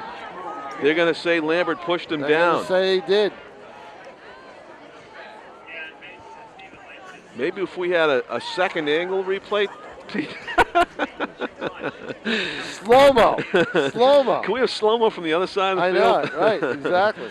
But, you know, there was Lambert's a big guy. He's 6'4". If anything goes wrong like that, the big guy's going to get blamed. So, I saw a pass interference call against Gronkowski in the last game. I still can't believe. He had a guy wrapped around his waist, and they called interference against him. But, you know, Lambert, 6'4", and he was able to beat the smaller defender, and he got called for it. So a huge difference. It's about a 50-yard difference, maybe more, because of that. Gunter under center. It's 1st down and about 25. He's going to hand it off to Baldessaro, who's dragged down at the 17-yard line. South can kind of pack it in defensively right there. They know that North, you know, I mean, unless they can spring Cass and Reed down the field. Yeah.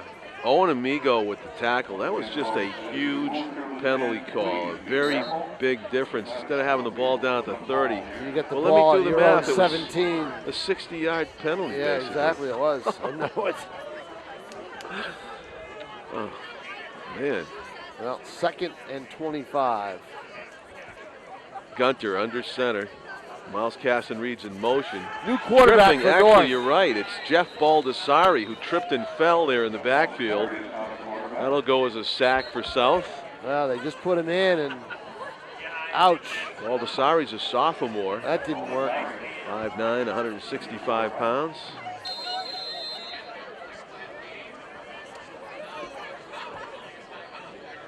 South, Panthers yeah. want to South preserve takes- some time. 2:13 remains No in the doubt first about it. half.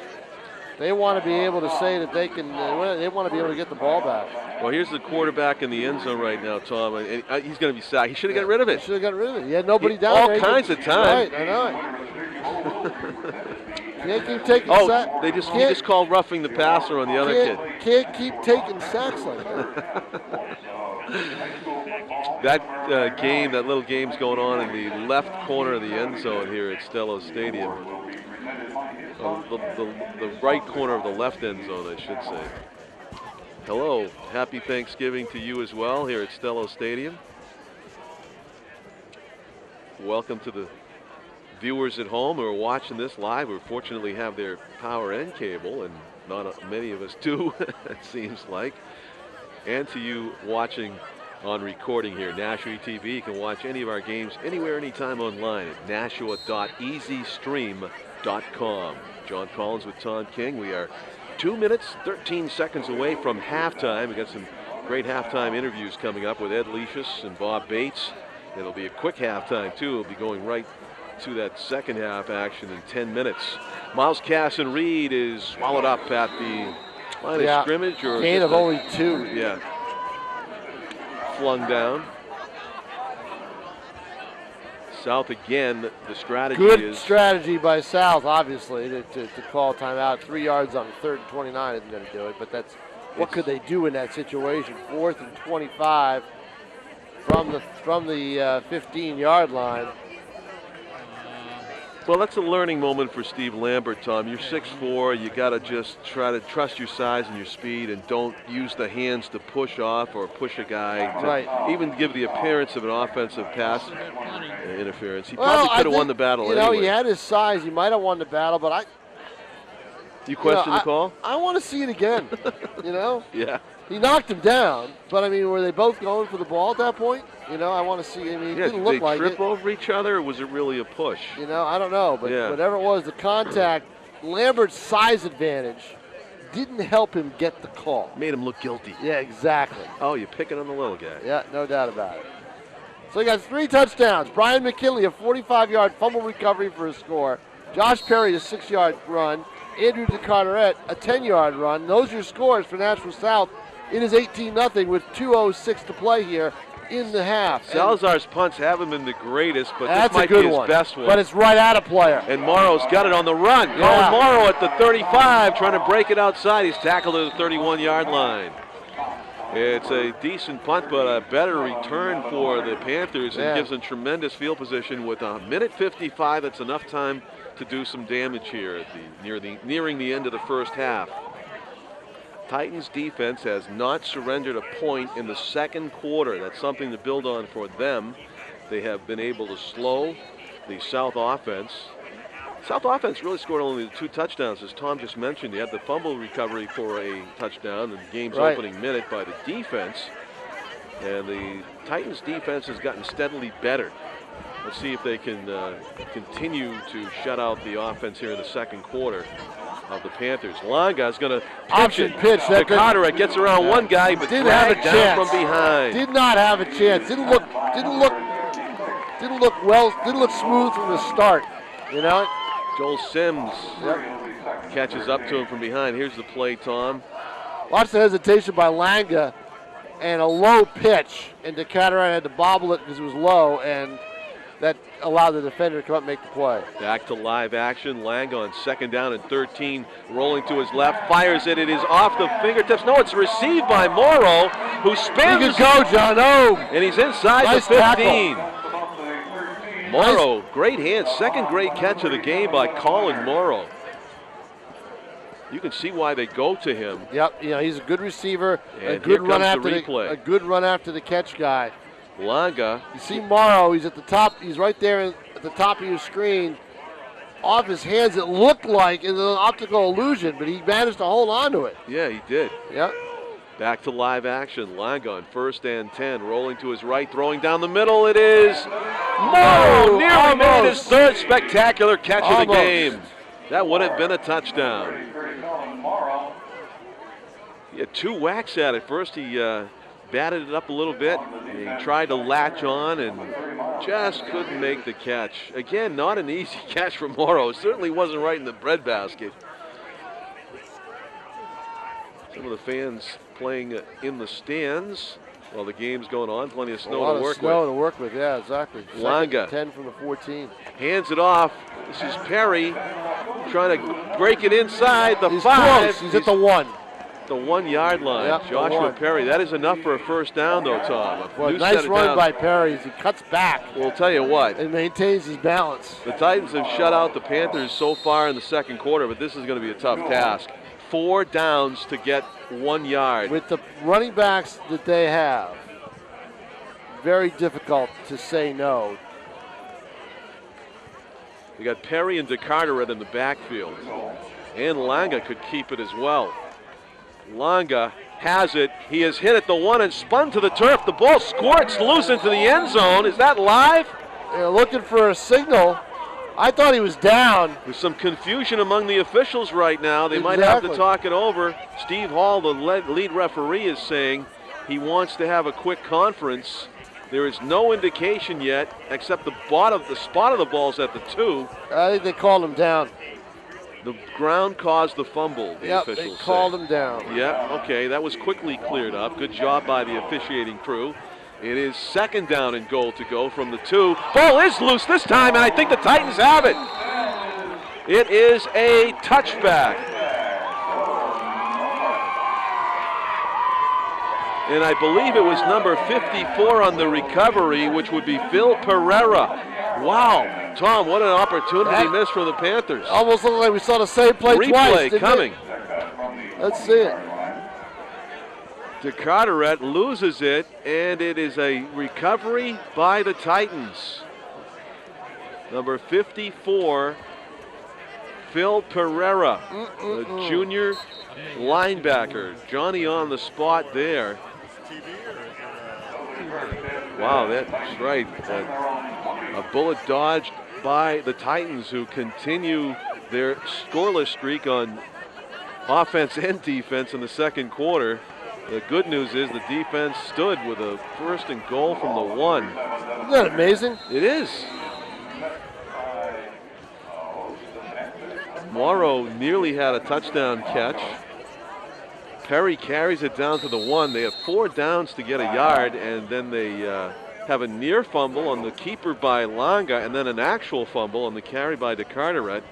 And it's Titans ball here with 16 seconds to go. North might want to just take a knee here, Tom. 16 seconds left. You're asking for disaster if you don't do that. Yeah. The way things have gone today in terms of the ball bouncing around, you try to throw it, might get picked. Hey, now, take your knee and cut your losses. Taking a knee was a key thing in the All the Right Moves movie, too, when it wasn't done. And they're going to do that. They're going to let the clock run out. Yeah. Okay. So we have reached halftime here at Stello Stadium. Keep it here on Nashua TV on Thanksgiving Day 2014. Hope you're making out well. John Collins with Tom King. Our executive producer, Pete Johnson, is with us manning the controls in the press box. We've got Tim O'Neill upstairs, Mike James, Frank Wallen down below. We'll have some crowd shots like this down on the field shot. That's great when you can see a couple of footballs as the players file off the field. And for many of these players, the seniors, it is their last football game of their high school careers. Very emotional game, and they often, players in this game often remember what happened for their entire lives in many cases. And hopefully there are good memories, not only of this game, but of the season played here at Stello Stadium in Nashua. You might have heard that it's the last game as the head coach for North for Jason Roby. So will they be able to win it for Coach Roby? We'll have to find out when the second half resumes in just about 10 minutes from now. But there's 18 points for the Titans to overcome, and it looks like an injury to overcome for Greg Stanton, who's getting treated on his right ankle there on the sidelines, oblivious to the cold. Ed Leash is about to join us at halftime. It's an honor to have him. The Nashua radio broadcasting legend. Book that just came out in the town I'm covering in the newspaper is called Living Legends of Dracut. There's all these people in the history of the town of Dracut, you know, various fields, entertainment, community, military service, that kind of thing. If there was a Nashua Living Legends book, this guy would be in it, Ed Leash's. No, there are other people much more deserving. You know of that what? title, You John. say that, but your face and your bio would be in there. Yeah. So welcome to the TV broadcast. You can see, Ed, I'm going to be making you repeat a lot of the things that you just told the fine radio listeners over there. But how about this? Where does this game fit into your memories of Thanksgiving games past as far as weather elements affecting the game? Actually, the last game I suited up for at Nashua High, when I was talking about playing days? Sophomore. Okay. We played Gardner on Thanksgiving Day back then. Roughly what year are we talking here? 68. Uh-huh. And similar, the day before Thanksgiving, we had an ice storm. So the Thanksgiving Day game got canceled. Yeah. And we played it on Saturday at Holman. Saturday was 60 degrees and the ice melted, and we were out in all purple to start the game. Halftime we changed into all white because there was a quagmire. So that's one of my more memorable Thanksgiving Day games as far as a player, and that was one of the last games I was with because I blew out a knee. Football-wise, the 12-12 tie, Girton Nashua, the first meeting. What a way to and they agreed there'd be no overtime. Wow. So that was interesting. Quagmire, you just reminded me, folks. It wasn't always artificial turf. No, it wasn't. And in fact, the last game, I've got a picture of the last game played at Holman Stadium, which was a snow bowl. It actually snowed, about 6 inches of snow, and the field looked like somebody threw a bomb on it. It was totally destroyed. But again, they were going to have Stellas, and they were going to go in and do major renovations on the field. And unfortunately, Holman Stadium was not always a top priority of the city. Now, how did the football field at Holman run? Was it from the first baseline in baseball that we know today toward left field? Is that how? Yeah. And then one year they tried an experiment. They had it out in the outfield, and that lasted a few games, and then they put it back to where it was. 100 years ago, what they used to do is they would sod the baseball infield, right? So it wasn't a problem, and they stopped doing that, and that infield would be like tundra come November. Yeah. Now we're looking at the field right now. This is beautiful, and I mean, even the old field was good. If you had the preference, would you say that you prefer the artificial turf, or are you a purist? I'm a purist. You are? Yeah. You Got think to play in the grass. Quagmires and stuff? Quagmires, yeah. You got to play in the grass and the quagmire. Yeah, that kind of adds to the entertainment Well, value. it does. I mean, you don't come out with grass stains from here. Yeah. Do you get more injuries though in the quagmire than the turf? I don't know. I've heard both. Yeah, and not having played on artificial, I don't know. Yeah, right. So, you don't get out there and just throw it around and. No, not anymore. No, not anymore. Too old for that, John. Tell me the history of the trophy that you give out every year. Well, my dad started in '46 doing games. His name also. And passed away in '76. And when Nashua Girton started in '72, WSMN gave the trophy to the winner. And then in '76, after my dad passed away, Al Rock renamed it for my dad. And the station gave it for a while, and then the family took it over. And then a couple of years ago, the Nashua Bank took it over, and now it is actually sponsored by the Tees family, by young Frank Tees. His dad and my dad and I all work together. And just something to keep the memory going. Yeah. I worked with Frank Tees too, and what a great human being he was. I miss Frank. But it's a trophy that these kids they want. It really adds to the celebratory atmosphere here on Thanksgiving Day and makes it even more memorable. Well, there's a connection. Scott Knight's grandfather and my dad did the games at WOTW together, and his grandfather Carter was my dad's best man when they got married. So there's a connection, I'm sure, to all of this. Yeah, and what do you want to say to the viewers now? You got the TV audience here. You're going to give a happy Thanksgiving. Yeah, I want to wish everybody a happy Thanksgiving, and in truth and advertising, I do serve on the Cable Advisory Board, and I am the liaison to ETV at the school department. So I think what you guys do with the sports broadcast and what ETV has done since its birth, thanks to Pete Johnson and the supporting cast, the videographers and broadcasters, has been great.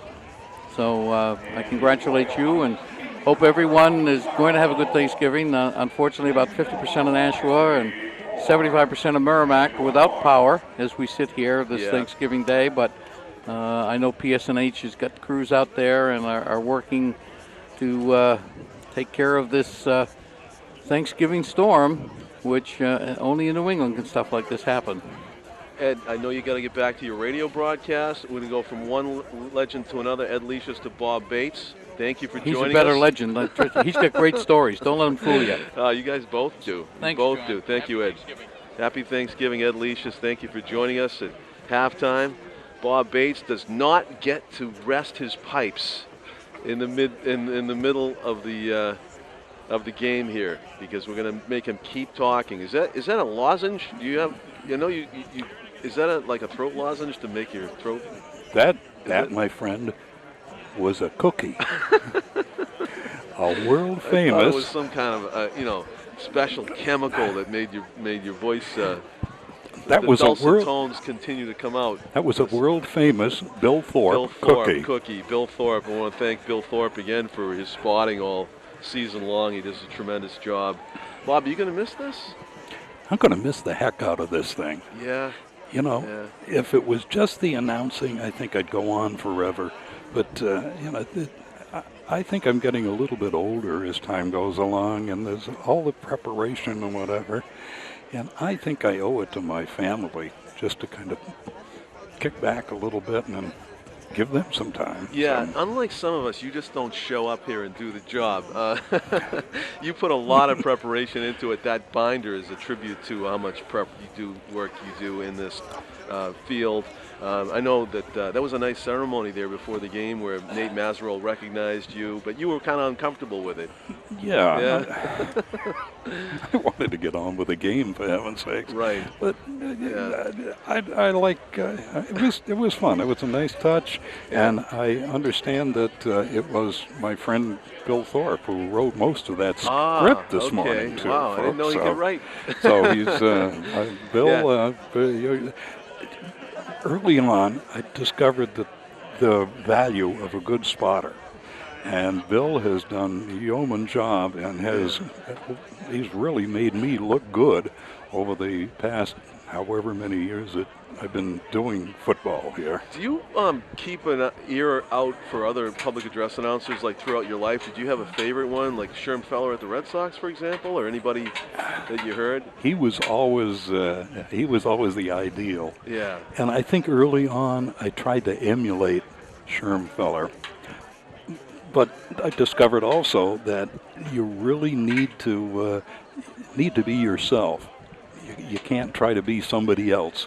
Right. And to me, it was way more comfortable once I decided, hey, Sherm, we love the heck out of you, but we're gonna walk away from you a little bit here. In my car when I'm driving around, for once in a while, ladies and gentlemen, boys and girls, I just try to imitate them, But you're right, you have to be yourself over the course of the long haul.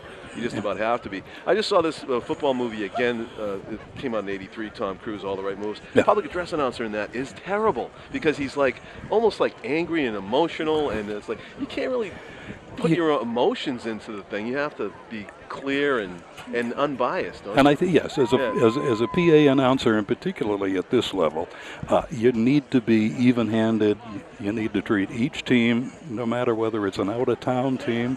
In this case here, we're both home teams here in today's game. Yeah, you had 3 of them. Bishop Girton too. Right? Frankly, Throw them in there. yeah. So, did you ever make the officials mad about anything you did? I mean, because I've known that there was a public address announcer once said something. Oh, was it the guy Ken Cale for the Pride? He once got one of the the umpires mad inadvertently because of something he said. You don't preclude what you wait for the announcement from the field. Right. You don't try to guess it ahead, really, because up here you don't have the best sight lines. Those guys on the field, first of all, they're getting paid the big bucks to make the calls, right. And they have the best view for those things. So you need to. What sport is your favorite to do public address on? You've done them all, right? I mean, you do hockey and football. Yeah, I've never done basketball, but I like hockey. I like each sport has its own pace. I love football, because I get to talk a lot. Yeah. And you need to be careful with that because you don't really want to. You don't want to do play-by-play. You want to assume that your people that are here are watching the game. Yeah. May not necessarily be correct, but you've got to assume that they're doing something here. Watching the game, and so all you're doing is adding more information, or trying to, in any case, to clarify some things, or to perhaps give some yard markers or something like that. Yeah. Is your wife? You should mention your wife. Yeah, I should mention Sharon. God love her. Yeah, she's home getting lunch ready, by the way. Oh, so, good. Okay. Yeah, so I hope you guys have power. I don't know. Not everybody does. Yes. We never lost power down in our corner of the woods. Did she ever question? Hey, why do you keep doing this? Or she's been supportive of all that. For about 30 years now. Yeah, because the pay isn't the greatest. You bet your life it isn't. Well, you did a tremendous job at it. We're going to miss you here, Well, I'll be here, but I'm gonna have to learn to be a spectator now. It's going to be, and that's going to be difficult as hell. Right. Yeah. and you have grandkids in the area, right? I do. Sports or I have football? I have a couple of grandkids in Hudson who played football. And you did some PA there, so you got to say their names on the PA, right? I did indeed. Yeah. And that's a kick. Yeah, actually, isn't it? Yeah. Right. As you are aware. Yeah. So. And one of the things, the bane of the public address announcer, you kind of glance at the roster before you do a game, and sometimes they have some tough names out there, right? Oh, there's some beauties. The best thing is to ask the kid himself, right? Well, how do you say it? And if all else fails, ask the coach. The coach may not necessarily know, but our king, queen, and court today, there was a couple of nice challenges there. Okay. Yeah. But I was up for it. I did my homework. Yeah. That's good. Bob Bates, I want to thank you very much for being our guest at halftime. We look forward to seeing you at the hockey games. You're not out of the woods yet. Sir. You might be out of the snow out here, but you'll be over to Conway. Yeah, you'll be inside, indoors. Indeed. Bob Bates, thank you very much for being our guest at halftime. John Collins with Tom King and our crew of broadcasters will be coming right back after the field, the players come back out onto the field, and I'll let Bob get back to his public address duties because you probably have to read the 50-50 or something coming up. I imagine. Yeah, all right. Thank you. Thanks, Congratulations on a great and career. Happy Thanksgiving, everybody.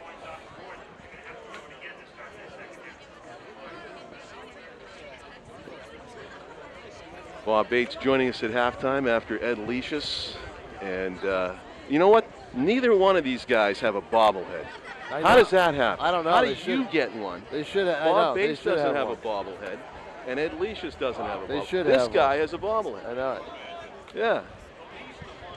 the least among us. Bob Bates with a moment of candor. It always happens that way, doesn't it? Yeah. Seriously, who is next in line in Nashua sports for a bobblehead, Tom? After you, you know? You gonna throw a name out there? Alicius? No? Yeah, maybe. Yeah, I don't know. I guess you have to have like visibility, stature, I bet marketability. 70% of the people who got that bobblehead on that bobblehead night didn't know who the heck it was. I know. They read your articles. They just don't read the know, byline. Yeah. I the- find that's true. Oh yeah, oh sure. In the newspaper business, though. Yeah, it Sometimes, I'm sure this has happened to you many times. People walk up to you and they start telling you about what they read in the sports page. Yeah. And you actually wrote it. Right. All the time. I wrote that article. Yeah, I know. All the time. Oh, I didn't read it. It said "Bye Tom King" on it. We are about to start the second half here at Stello Stadium in Nashua, where it is an 18-0 advantage for the Panthers of Nashua High South, who are wearing the white jerseys and the purple pants. The dark navy-clad Titans, who are playing for their head coach Jason Roby for the last time. Jason Roby announcing he's stepping down from the Nashua High North head coaching position after this game. His team has to come back from 18 points down if they're going to rewrite the game story here. Sushant Narula boots it down the field. A momentary bobble, but then with it is Alex Amigo. Alex Amigo breaks it back toward the middle. Decent return there, gets it out past the 40. Good field position for Nashua South to start the second half. This would have been the way North starts their drives is good field position. They had their worst field position on their last possession of the half because of the fumble recovery in the end zone. But first and 10 at the 42, and the Panthers, they haven't pounded things down. I mean, they've moved the ball pretty well.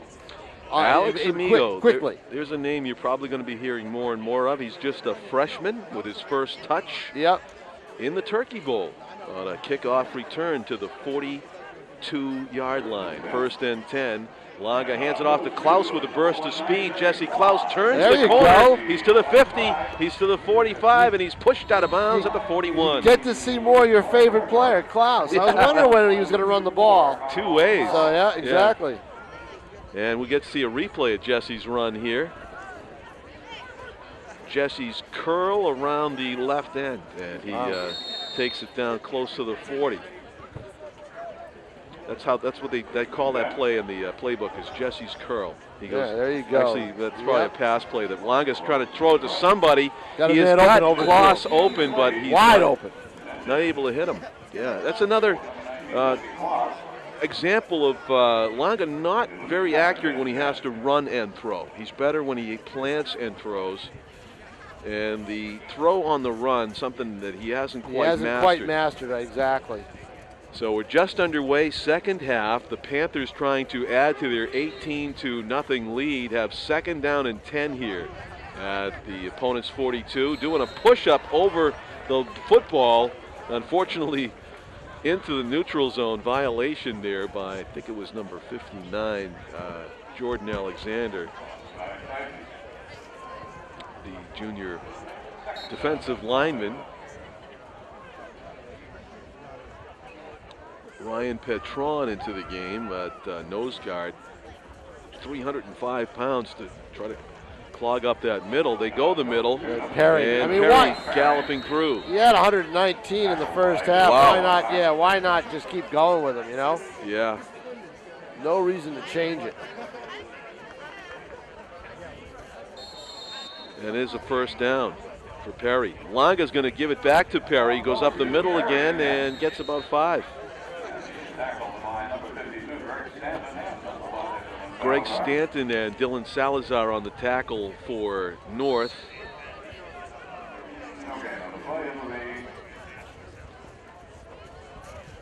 It'll be second and about 5. Longa is going to hand the ball off to Klaus. Klaus up the middle, cuts it back up, and has close to a first down. Ball might be a nose of the football across the first down marker, and yes, they do move the chains. Good job by the Panthers, steadily moving this ball on the ground since they got possession to open the second half, driving down the field, trying to get that touchdown that eluded them right at the end of the first half.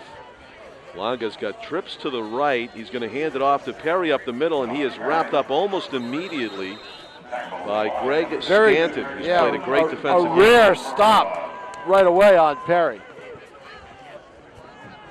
And it is a gain of a yard. 2nd down and 9 coming up. This is where the Titans have been tough since the second quarter began. They've not surrendered a point since the first quarter, 18-0. Even when the Panthers were first and goal to go from the 1, the Titans came up with a stop, and they do again here. Again, Greg Stanton at the bottom of that pile. Tough defense. And it's going to be 3rd down. And Perry again on the carry. Yeah, force-feeding Perry. Going back to the well there. Got a yard. Perry's having a shoe issue, Yeah, I think. He's exactly. coming off to Yeah. Carteret, who's a pretty good back in his own right. That's not bad when you can substitute Yeah. one for the other like that. Right. And don't be surprised if the Carteret gets it, even though it's 3rd and long. Longa may be passing here. Let's see. He's looking to throw a dart over the middle, and it's incomplete. You know what? He held up. He was passing John, but I think he probably could have cut that ball to the cut it to the outside, kept it.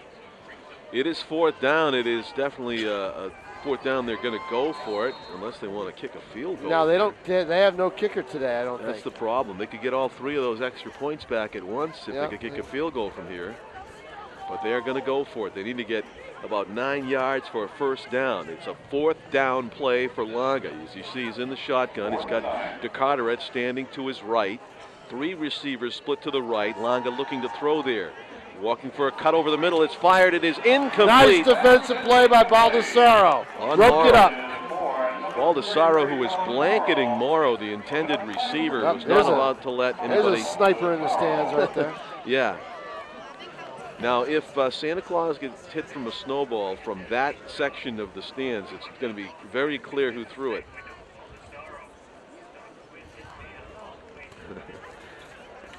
Philadelphia fans notorious for having thrown snowballs at Santa Claus a few decades back, securing their place as the meanest fans in the NFL.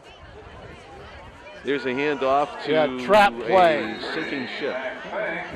Max Fay. A trap play to Fay, and he couldn't get that burst through the line. Yes, placing your treasure in a sinking ship. No, not. Yeah, and a loss of 2. It sank a couple of yards. Yeah. 6 feet under. And it's 2nd and 12 here for the Titans. Their biggest offensive play of the game was called back for offensive pass interference on Steve Lambert. Will they go back to the air here? Gunner's trying to throw it. He gets sacked. He ran into pressure immediately. The play got blown up. Boy. And you know, as they soon know. As he got the ball. He's a left-handed quarterback. And they know which way he's going to run. Yeah, I know it. And he sprints to his left, the rollout left, and they have 3 Panther defenders waiting for all the way Colby back Gunner. at the 6-yard line. Huge loss on the play. 3rd sack of the day for the Panthers. It's going to bring up 3rd and about 21.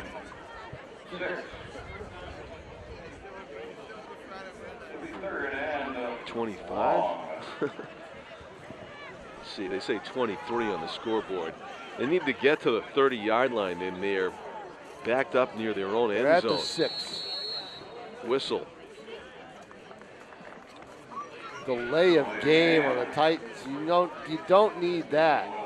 Yeah, Gunner came over to the sideline to get a play call and kind of took his time going back and forth, and they pay the price here. They get so they're back pushed back to the 3. Back to the 3-yard line. Half the distance to the goal. This just does not look good. And now the Panthers would love to sack him and get a safety. He throws it. It is completed to Miles Casson-Reed. He's still on his feet. Miles Casson-Reed needs to get to the 30. He's at the 24-yard line. Right, he's at the 19, Wow. And you thought he was the going 19. You thought he was going to burst for more. Yeah. But he cut back the wrong way. A desperation heave. Ended Here's up, the replay. It ended up in a pinball. Watch him get the ball, and you think he's going to cut and make it all and make a big gain out of it, and he's going to cut it upfield. But no, he cuts back the other way, and the defender's waiting right there. If he had cut to the right, he might have gotten something. They're going to punt here. It's on a great 4th play. down. It is a low end over end tumbler that's going to come to a rest at the 45-yard line plus a football. So it's 1st and 10 for the Panthers. They've been knocking on the door since the second quarter began without any points, have the Panthers offense, and the Titans defense has bent but has not broken. 18-0 to score in favor of Nashua South. They've got 3 touchdowns in the first half. Ryan McKinley's 45-yard fumble recovery for a touchdown. Josh Perry, a 6-yard run. Andrew Carteret, a 10-yard run. And that's where we stand, 18-0 here with 7:20 to play in the third quarter. Near hash mark for the Panthers. Longa in the shotgun. Receiver split wide to the left. That's Colin Morrow in motion. Morrow gets the handoff, tries to turn the left corner and gets erased by Baldessaro. Yeah, nuts. With the exception of a couple of plays, North's defense has played very well. They've given up a long pass with Langa. They've given up a 61-yard run to Perry. Otherwise, they've contained them okay. It's the big play that's hurting them. And the story of the game, Panthers defense just shutting down North's offense. To Carteret up the middle. He's wrapped up by number 54, Phil Pereira, on the tackle. Not before De Carteret gets about 5 yards. Yeah. It was a good run by De Carteret. 3rd down and 5. This is where the Titans have been tough. They are not surrendering many first downs since the second quarter began. Let's see if they can come up with another stop here. Langa in the shotgun is going to keep it. Run it. Langa round right corner has the first down. Tackle made by David Muite. I think he's an exceptional runner, John. I think they ought to run him more. Looks like a good play. He got 9. 1st and 10 at the 31. Langa shotgun. Receivers to the left, might have left early. Nice run by De Carteret again, as everybody was waiting for Langa to spring it. Instead, De Carteret gets the ball, and he gets down to the 25. Gain of 6. It'll be 2nd and 4. Using a no huddle to try to up the tempo here. Langa is going to hand it off again. No, he keeps it.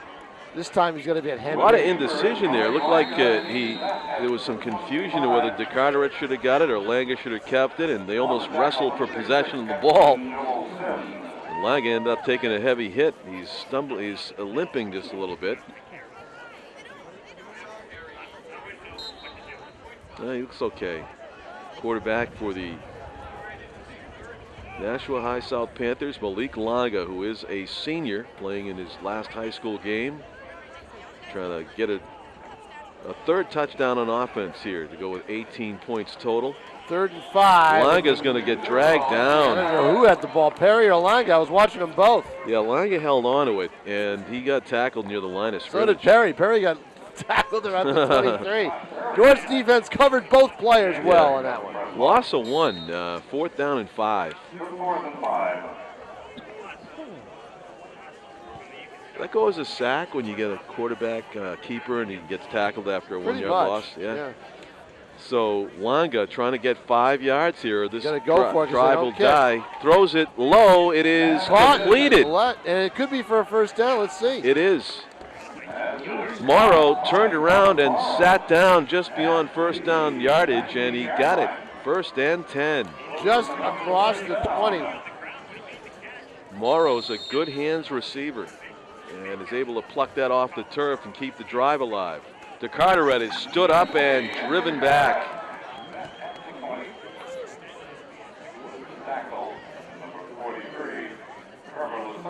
Trevor Lassard on the stop. Loss of a yard for De Carteret, who's getting the bulk of the carries here in the second half. Michael Muchamore also a nice hit on the finishing end of that tackle. 2nd and 11 from the 20. I'm looking for a pass to the right side. Am I going to get it? Yeah. No. No, Langa's got it, and he's trying to plow ahead. He's got a short gain on the play. I thought he might throw a sideline pass into the end zone, but no, he decided not to. It's going to be 3rd and 8. The Titans, again, yielding some yards, but getting very tough as they get closer to the end zone. The Panthers trying to come up with a score. which would be our first point since the first quarter when Panthers scored all 18. Here's a handoff to Perry, dancing to the left, breaks it outside. Perry on his feet, the 10, the 5, touchdown. And he does another Stellos leap into the snow.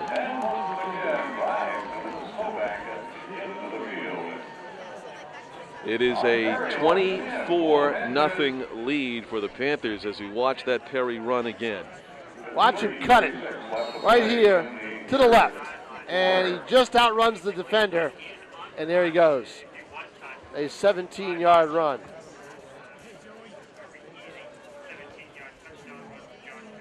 Takes it to the bank, the snowbank. Josh Perry. He's had a heck of a day. He had a heck of a day the first time. Yeah. Going for 2 points. This is where the Panthers have come up empty 3 times. Hand off to Perry, and this time he's in. They know with Perry. And it is 2 points. Makes it a 26-0 game. Flag down. Looked like it came dead ball foul against the Panthers. Might have been a celebration of the, and it'll be enforced on the kickoff. So I guess they'll be kicking from further away from midfield. And that might yield some good field position for the Titans, who haven't really been able to do much with good field position. No, they haven't. 26-0. Well, now it becomes imperative for North just not to get shut out. You don't want that if you're a Titans fan, for sure. Here on Thanksgiving Day 2014, I'm John Collins along with Tom King. And we have our A-team putting on this broadcast. Tim O'Neill, Mike James, Frank Wallet, and our executive producer is Pete Johnson. There's Tim up top. Hey, Tim, wave. Happy Thanksgiving, there he is. Tim. Happy Thanksgiving. Yeah. Looks like the Grim Reaper up there. He's got the hoodie on, as he should, up in the elements. Well, the good thing about where Tim is, no tree branches can fall on him. There's a low ground ball that goes to the 35-yard line. It's picked up and returned. Trevor Lassard makes it up to the 41-yard line. So great field position for the Titans. They need to do something with it. 1st and 10 near midfield. See who the quarterback is. They had Baldessari play earlier, and Colby Gunner is going to go back out there and call the signals. At quarterback for North. Gunner, senior quarterback for the Titans. Trying to come up with some second half magic here. 3:21 to go in the third quarter. And the Titans, who were able to complete a pass to Miles Cass and Reed before they were forced to punt deep in their own end. Let's see if they can build on that for the passing game. Gunter appears to be audibilizing at the line of scrimmage under center. A tight running formation. They do hand it off to... Ouch, and a flag already down. Yeah. Gage Donahue, sophomore running back, getting a carry, but a flag right where the quarterback's feet were. It's a legal procedure against the Titans. So North will get pushed back here if the Panthers want to accept this penalty. As it was, they threw the, it's going to be declined, I bet. The legal procedure declined. Because they did throw the ball carrier for a 3-yard loss or so anyway. It was Gunter was the ball carrier, right? It was the new guy. It was Gage Donahue got it, number 27. First carry of the game for the sophomore running back. And it was a 2-yard loss on the play. So instead of taking a 5-yard penalty and making it 1st and 15, South elected to go with second and 12. Right. Yep. Yeah. Gunner has Leonard in the backfield, and he was going to shovel it to him. Now Gunner's going to scramble and throw deep down the right sideline. He's got 2 men down there, and it's off the hands of both of them. Of both. Of both. Baldessaro, and I don't know who the other one was. It might have been Reed. Gaston Reed. Take a look. It might be, it's 42? No. Here it is, Gunner. Here's the replay, Tom. Down the field it goes, and 29 on the other receiver, Shane Shane LeGras. Gunner did a good job of getting the ball down there where they could make a play. Unfortunately, incomplete. And with 2:50 to go in the third quarter, it is a 3rd down and long for the Titans to keep this drive alive. They need to get 12 yards. Whistle right near the snap, and this is not going to be good for the offense, I would imagine. Or is it a timeout before the snap? It is not a penalty. It is a timeout taken by North. They wanted to call a special play here, Tom. Sense the urgency. Now they are dying to get in the end zone. Yeah. One more time this year. And I think the guy to do it is going to be Casson Reed. I mean, he's their best athlete. Yeah, best athlete. Yeah, in terms of running the ball and shifty enough. He makes people miss. If they don't think that they are getting enough from the line of scrimmage with him, get him the ball in space on a short pass and let him do his thing. I want to point out the world's largest scarf is here today. Somebody should alert the Guinness Book. It's on Mike Jane's neck, down on the sideline. Oh, he just turned the wrong way. Yeah, it's a huge He had one, it on isn't display. Yeah, I know. it's a beautiful, like, well, it's Pittsburgh Steelers. I said hello to him colors. and I said hello to the scarf. Yeah. When I saw him. Mike's a big guy, and that scarf even looks big on him. Oh, see, now he just buried it off to the left. Yeah, he I'm knows. talking he's about doing it. That to you. Oh, he heard it. Is that what he's doing? Yeah, he's doing Are you that doing to that to me? Mike, you listening to me? You are. There it is. There it Give me is. that scarf. Come on, bring it out. Thank you very much. Yeah, that's, There we yeah, go. That's large. It's Yeah, that's a beautiful. large. It is a big scarf. Yeah. That's true. Right. I have ties that look like that. I forgot he can hear me now. Yeah. Yeah. Even if he couldn't, he probably would have. Mike, you're doing a great job. 3rd and 12 from the 39. See all the shots. Gunter, middle screen. Miles Casson-Reed's got it. He's going to be tackled, though, after a short 43, gain. Yep. Never really got it going. The tackle was made in bounds, so the clock keeps moving. And it will be 4th down and about 6. Do they dare go for it? Well, let's see. A little bit of confusion whether they want to punt or not here on 4th down and 7. And they are going to punt. Dylan Salazar is back there. Tom, if you have a fake punt, maybe is this the time to do it? Well, you'll see Salazar running. He punts on the run. Yeah, he so does. he has that option every play. Yeah. So let's see what he does. See, he's going to run. There he goes. And then he hesitates, and then he boots it. Colin Morrow's going to be Nice taken coverage. down. A rodeo tackle there by Miles Casson-Reed. 1:56 left to play here in the third quarter. 26-0 now in favor of the Panthers. Maybe if I stick a big spit through the turkey and then build a fire and then turn it for about 4 hours. Got to get the power going.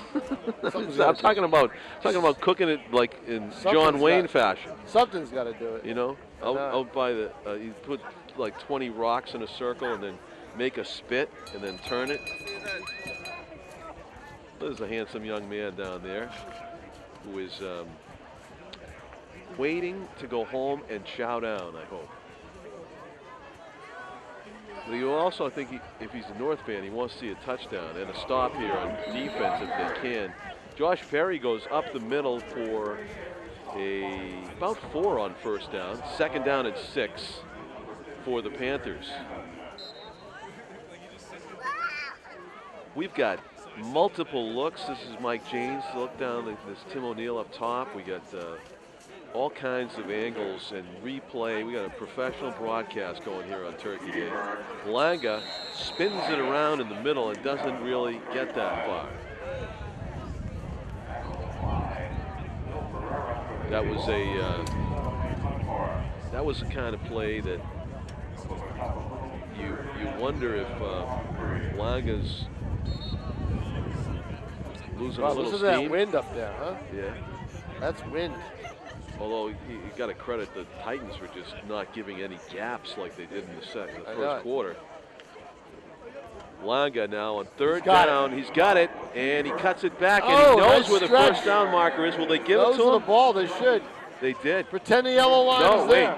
There is No. a yellow line right there. How They about just that? spotted him. Oh, his knee must have gone down, but he stretched. Yeah. It's where your knee goes down. And It is. It looked like he stretched the ball across it, but no. Here's the replay, Tom, so you can get to see. The knee was probably down before he get that reach that everybody saw. Here he goes. Down. Yeah, I don't know. Yeah, I guess, but. Back to live action. It's 4th and inches. Langa is short. He lost about a foot, and it's going to be 4th down and a no conversion on 4th down for the Panthers. The Titans take over the ball on downs. Now here's a situation, Tom, where maybe the Panthers should have punted it. Maybe. Because they got the 18-point lead. They just surrendered really good field position, challenging this Titans defense on 4th and a football, and Langa basically got hit in the backfield, and that play got blown up. So great job by the Titans defense. First down and 10 for North. Short field for the Titans. Down 26-0. Can they get a score? They just want to celebrate. The blitz is on by the Panthers. Good protection. Gunner flushed. He's going to throw on the run. Deep down the left sideline. He's got one man. The push off. Salazar might have got away with it. It's complete at the 1 yard line. Miles Casson Reed. You saw the push, Tom. If we get the replay on this, Lambert got called. Miles Casson Reed did not. And here it is, Tom. Now you watch at the end of this play. Miles has his hands on the defender. Now you can make the judgment they're both going for the ball. They're both waiting under it. That's not enough. Not enough? No, not even close. Okay. Nope, not enough. It looked like it was powerful, but it wasn't. Well, and they got a penalty there after the tackle, so it became half the distance to the goal. Ball's on the half-yard line right now. Titans' best chance to score, obviously. Will they get this play off before the end of the third quarter? Probably not. 3 seconds and rolling, so we're going to have to see a score on this end zone for the Titans. We go to the fourth quarter, and North trailing South by 4 scores. May not for long, though. No. They cut it to get those points back. This would be dramatic if this even becomes a game after this. 26-0 as we'll go the longest distance that you can go between quarters, which is going to be 99 yards. They're going to walk in the other direction and re-spot the football on 1st and goal to go from the half-yard line for North.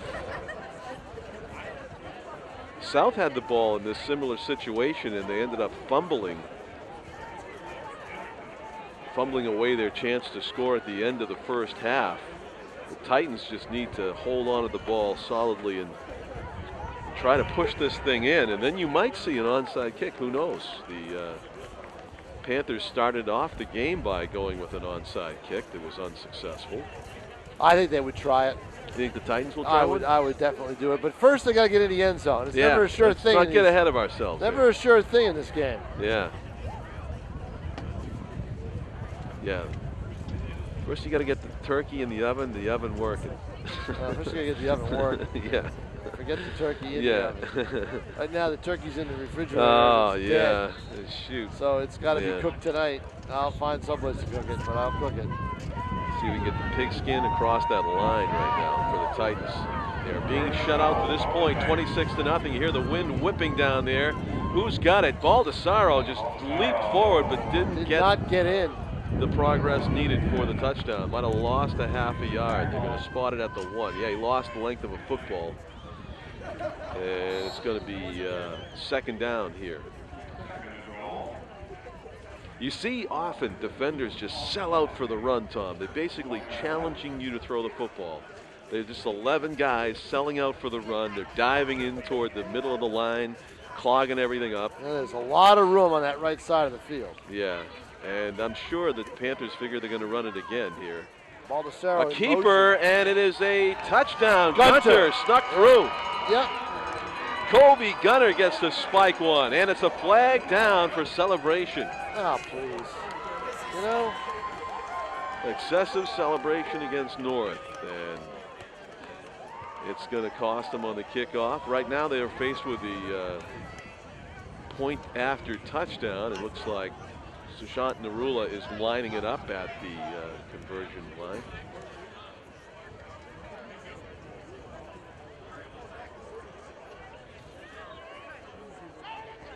And Steve Hall says it will be enforced on the kickoff. I guess throwing yourself into the snowbank is the safe I celebration. guess that's the best. Well, yeah, exactly. I didn't quite catch what Gunner did wrong or somebody else did wrong because it looked like a traditional spike.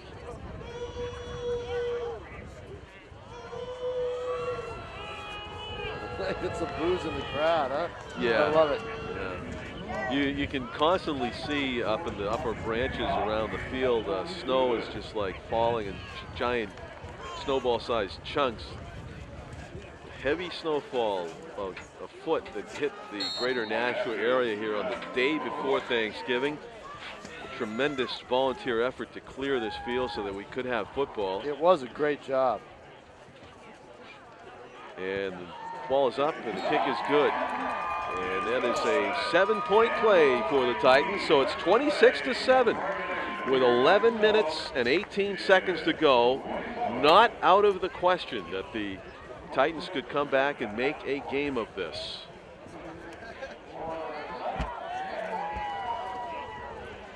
We're thinking there might be an onside kick by Wouldn't you the do Titans. it? I would. But now the thing is, Tom, you're going to do the onside kick in closer quarters to your own end zone because of that excessive celebration penalty. That's true, too. That takes away the onside kick. Think so? I think so, yeah. Yeah, I think they're going to have to kick it deep. Maybe after the second score that they might get, but they're going to have to rely on old-fashioned defense, I think, to, Oh, no, yep. you know, but it's Jason Roby's call in his final game as the head coach of the Titans. He's talking to his kicker right now with a little more emphasis. Sushant Narula, he's asked him to give him the kick of his life and boot it way down the field. But the play call is set, whatever it's going to be for the special teams unit here for the Titans. Whether it will be a onside kick or a kickoff, the Titans need a stop. They need to get the ball back somehow. The quicker the better if they're going to make a game of this.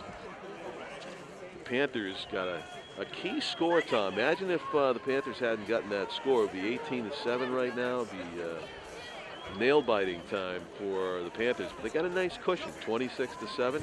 They get one more score, or if they're able to make a nice drive and go down the field, take a lot of time off the clock, this game might in fact be over.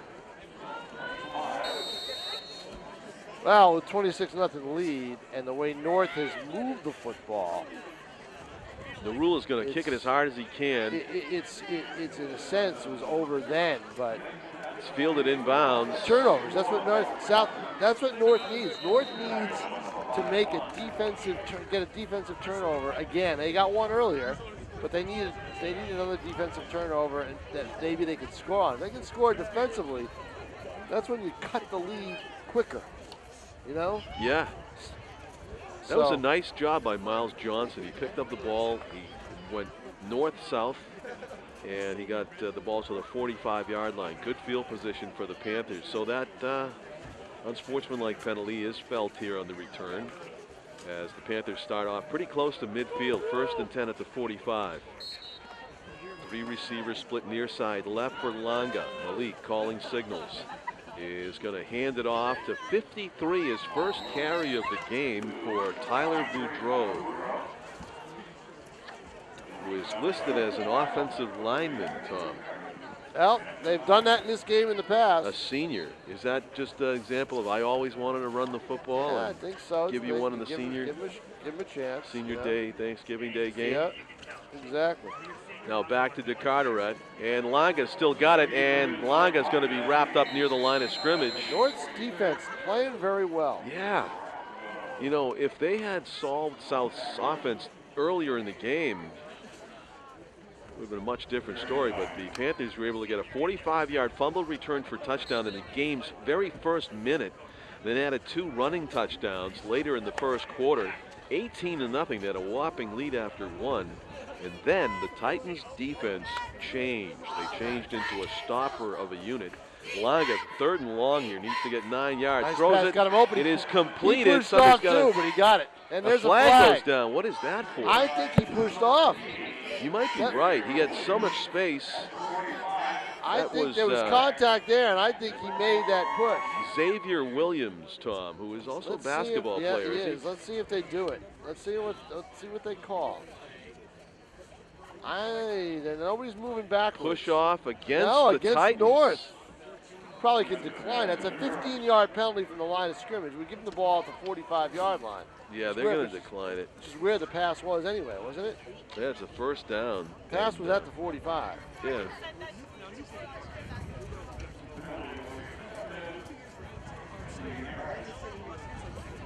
Well, it's at the penalty. gained The 1 pass yard. was at that pass. No, that pass. Yeah, about one. Yep, about a yard to the 39. So they took did they take David the penalty? Williams, like, I wanted my credit for They that. take that penalty? Yeah, they said it was accepted. Right. Yeah. The Carteret sprints through the line and gets a huge chunk on 1st down, about 8 yards for Andrew DeCarteret. It's a great programming note for Nashua ETV viewers to reminisce over the past 9 years. We are running previous Turkey Bowl games going back to 2005. Wow, that'll do it. Starting this afternoon at 1:30 on Nashua ETV. So you're seeing this one live, and then at 1:30 we're going to go. Are you going to go from oldest to newest, Pete? Pete, are you going to go from oldest to newest games, or going to start with 2005 and go up through 2013? That's going to go into the midnight, into tomorrow. Wow. It's intercepted. No, it's received by Perry. It's a touchdown. Oh, my goodness. And pounding the turf. Oh. Pounding the turf is North's David Mute. David Mute had it in his hands. It popped out of his hands and became a touchdown for Perry. Oh, David's going to, here's the replay. And this is not one you want to do on Turkey Bowl game because it's right there, perfect position to get the deflection was Perry, and makes it a 32-7 lead for the Panthers. It would have been a huge turnover for the Titans to get trailing by 19 points, and that's a dagger for the Titans. Sure is. He had it in his hands. Yeah. Just bounced off. It's cold football right now. That's the greatest pass by Malik Longa. There's a point after kick. And it made it. Good. It made it over the bar. Who was that? Was it Devin Leonard? 16, I think. Oh, 16, Blake Campbell. Well, it is the South number 16 would be Sean Holland.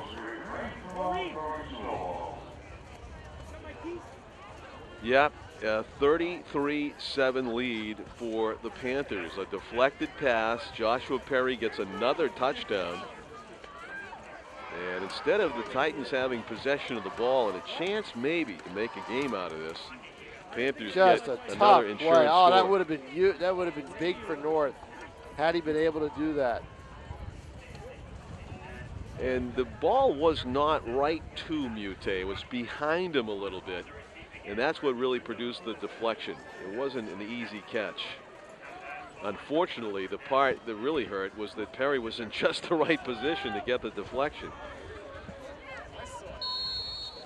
And now kicking off for the Panthers is Thomas Ausson. Fielded, and fielded on one knee, unfortunately, at the 16-yard line.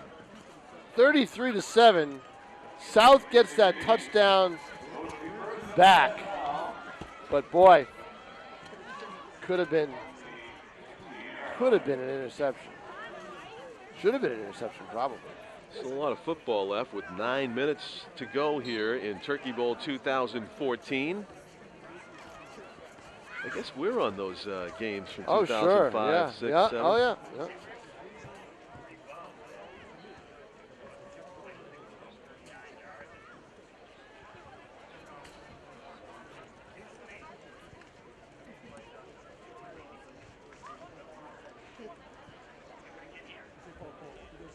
Well,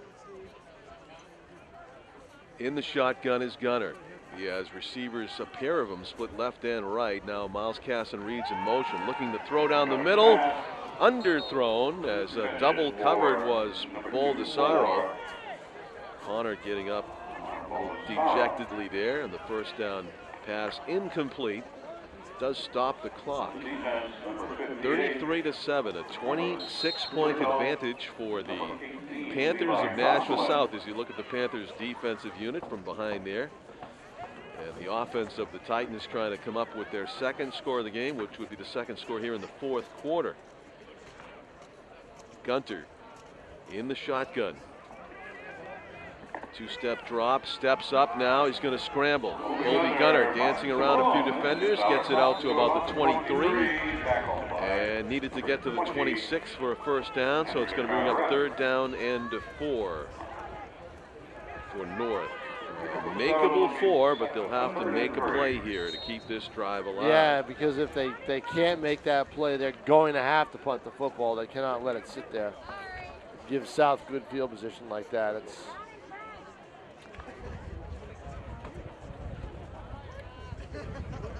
just adding to the problems.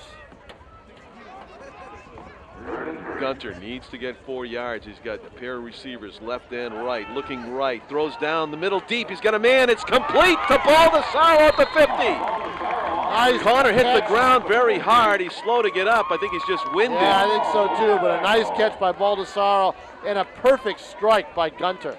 You know, Baldessaro and Morrow have been all over each other both ways, defensively and offensively. They both play 2 ways. They're both the receivers. Here's the replay again. What a great pass. Watch the third pass. Down. It's a dart over the middle, and in stride, Baldessaro catches it and holds on. A lot of times, the player will look to run with the pass before he gets it and drop it. Yeah. Baldessaro didn't. He kept his eyes on the ball that time. Paid a gain price. of 27. Another avalanche of snow comes down from the press box above.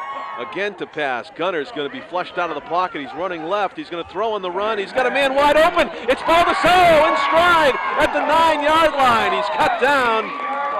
Nearly went the distance. How about Baldessaro getting up off the turf, Tom? And coming right back. Not even coming out of the game and coming right back for another huge pass play from Gunner to Baldessaro. Well, the offense is starting to click now for Nashua North. Amazingly so. And it's the combination of 8 to 24. Colby Gunner to Connor Baldessaro. How did he get so open down the left sideline? That's what Scott Knight is probably saying. And it is going to be first and goal to go for the Titans. You want to make this a little bit more of a game with 7.5 to play. North. 33 to 7 right now. Baldessaro gets the handoff, and he is a stranglehold tackle. Right. No penalty. It was a legal tackle. He's a little shaken up as he loses 2 yards on that play.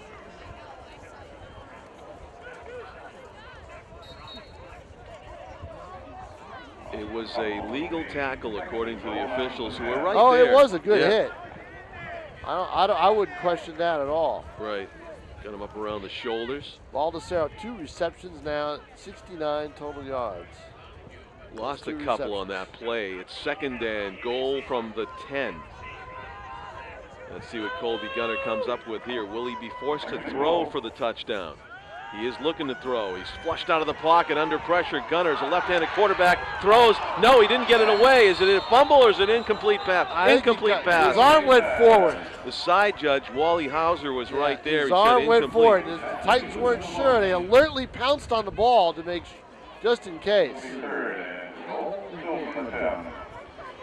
An excellent officiating crew working this game. Steve Hall, the head referee. That Jeff ended a Deloise, streak the umpire. of 4 straight completions by Gunter. So now, with 3rd and goal to 10. Barry Reddick, Richard Higgins, Dan Moylan, and Wally Hauser round out the officiating crew. 6:31 to play. This is a must-make touchdown for the Titans. Gunner in the shotgun.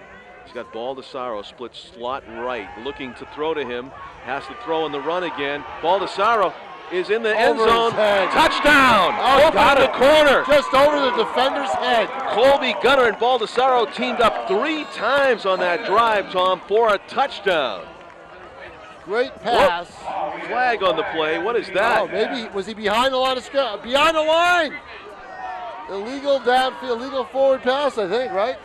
Behind the line of scrimmage. The line of scrimmage was the 10. He was inside the 10 when he threw it. Here's the replay, Tom. All right, let's see it. Oh, that's the touchdown. Here it is. It looked like he wasn't behind it. Let's see. All right, watch him.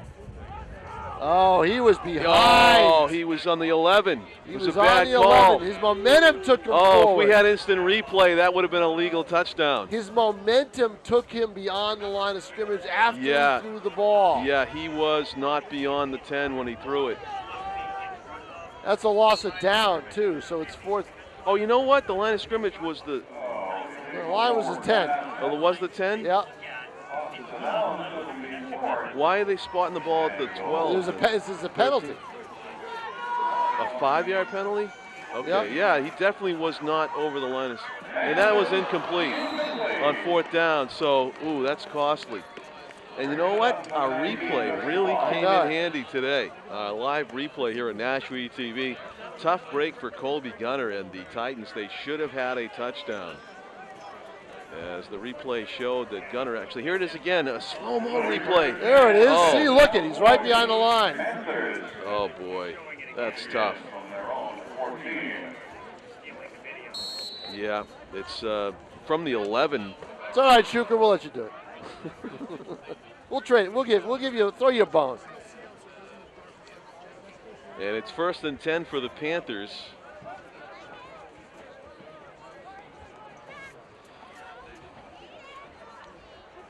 You know, you think, oh, why did Colby throw it? He might have been able to run it in, but he actually made the right decision because Baldessaro was wide open in the corner. And it was fitting to give Connor the touchdown grab that now doesn't count. And instead of 33-14 or 13, it's a 33-7 advantage for the Panthers again. And taking some time off the clock as it's rolling under 6 minutes to play now in the game.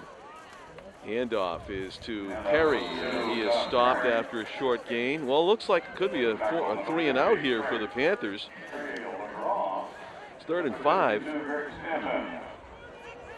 Panthers are becoming predictable in their clock-killing offense right now, running a lot of plays, and the Titans defense stepping up, closing the gaps. And who carried on that play? That was Perry, who was driven to the turf after a short gain. So it's 3rd and 5. Malanga's calling a new play there. He's got Perry and Morrow in the backfield. And goes back into the shotgun. Malik Langa, senior for South.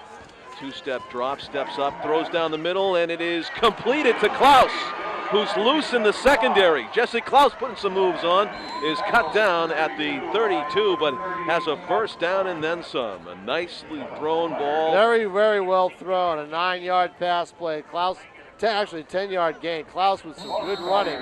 Here's the replay. Watch him juke after he catches the ball. This is what Malik Langa does well when he steps forward and plants. Shakes that tackle, and then, but he moves backwards, unfortunately. He should have gone forward. A little bit too much movement there as I watch it again by Klaus. Langa fakes the handoff, throws deep down the middle. He's got a man ahead of the field. It is complete. Colin Morrow is wrestled down at the 20. So it was about a, what's the 17 plus 30 is a 47-yard pass play. Yeah. Here's the replay.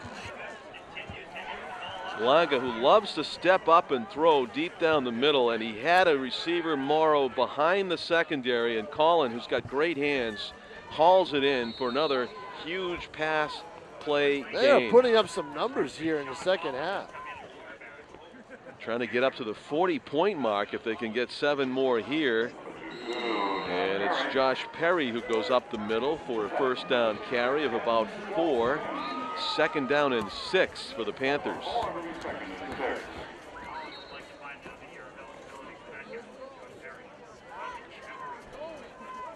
Well, I was just saying that the Panthers' offense had become a little bit of a clock-killing predictable with the runs, and they went to the pass with great effect. So it looks like they have a different quarterback in there, do they? Here's a handoff up the middle. And it's Sean Holland, the freshman quarterback, is in there right now. I thought he would see some time today. Did Longa get hurt, or they just want to? They want to get Holland some time. Okay, with 3:40 to go in the game. Yep. Is that the Carteret on the carry? Missed it. Good close-up look there at Miles Johnson, number 24. Number 1 is Josh Dion, who's a senior wide receiver near side to the camera. And the handoff up the middle to Morrow. Not much progress there. Great tackle made by number 51. Hansla Sheikh with the tackle. Junior defensive lineman, number 51. Titans trying to come up with a 4th down stop here, Tom. It's 4th down and about 4 to go for the Panthers. Will they have their freshman quarterback put it up here?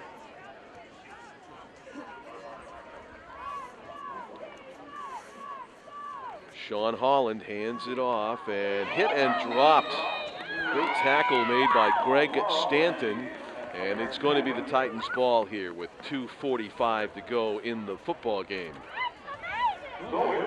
Good defensive stand by the Titans. Kind of glad to see that so the game doesn't get too far out of hand. Yeah, interesting move by Scott Knight to put his freshman quarterback in there when Longa was hitting on all cylinders with the passes. Yeah. And I guess I think you wanted Longa to go out on that good note. That could be. That could be.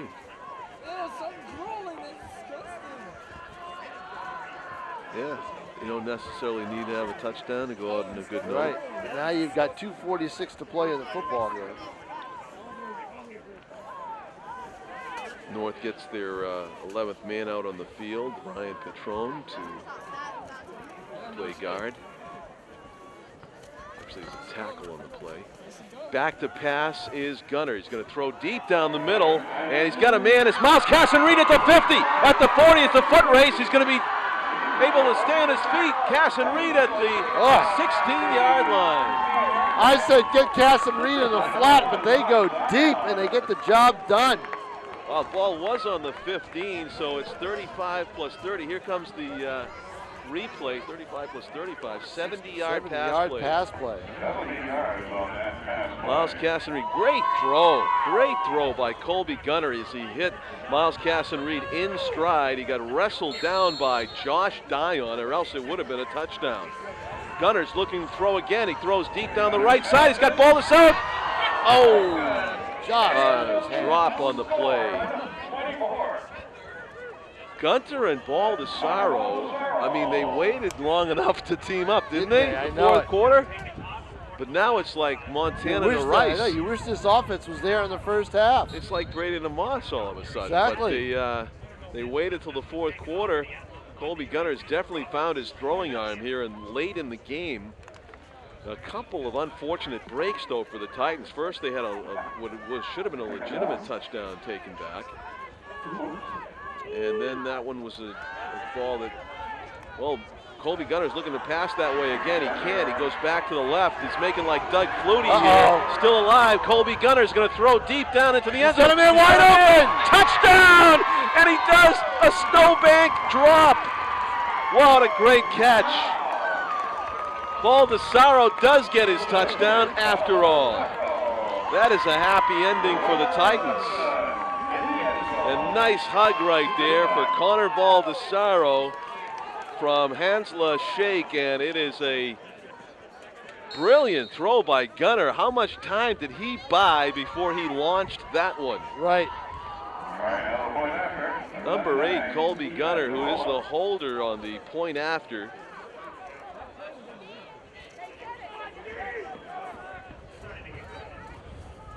.2:12 remaining in the game. Colby Gunner with a beautiful pass into the back of the end zone. Again, Baldessaro just getting open, and that time he had to wait for the ball to come down.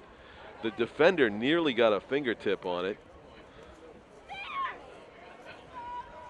They're backing up the conversion try. Interesting here. Delay of game. Oh, delay of game. Going to make it more difficult for the point after touchdown.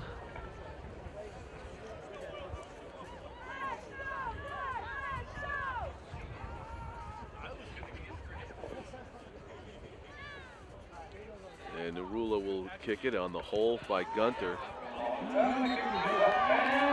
It's good. 33-14 is the score now as the Titans score 2 touchdowns here in the fourth quarter.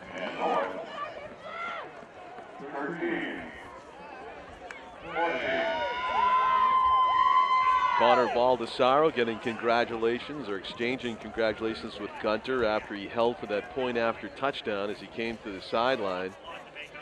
Yeah, it would be nice to see a fifth quarter to see those guys keep playing pass and catch. But unfortunately, the Titans are going to run out of time here. The Panthers definitely got the job done. Yeah, they did. You know, it's a good situation for South to come out here, and what they did was they pounced quickly.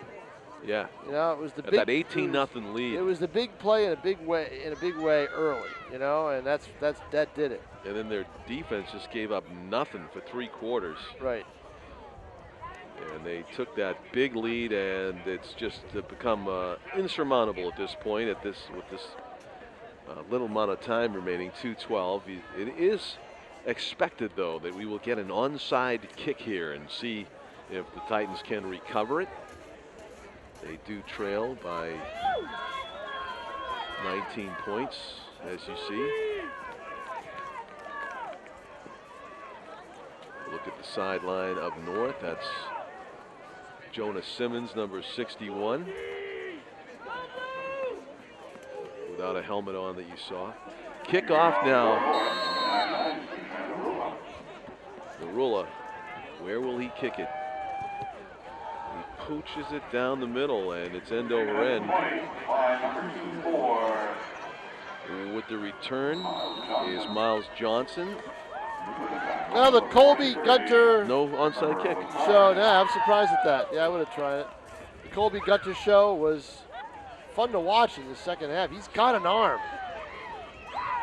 Got some confidence in that arm, too. He sure did. Which was And nice as to I'm see. watching him throw the ball deep, I'm saying, who's he throwing to? And then Baldessaro was just standing there waiting for the ball. The third time he got opened in the back of the end zone without, everybody standing near him. The Panthers now with 2 minutes to go, 2:06. South can run the clock out.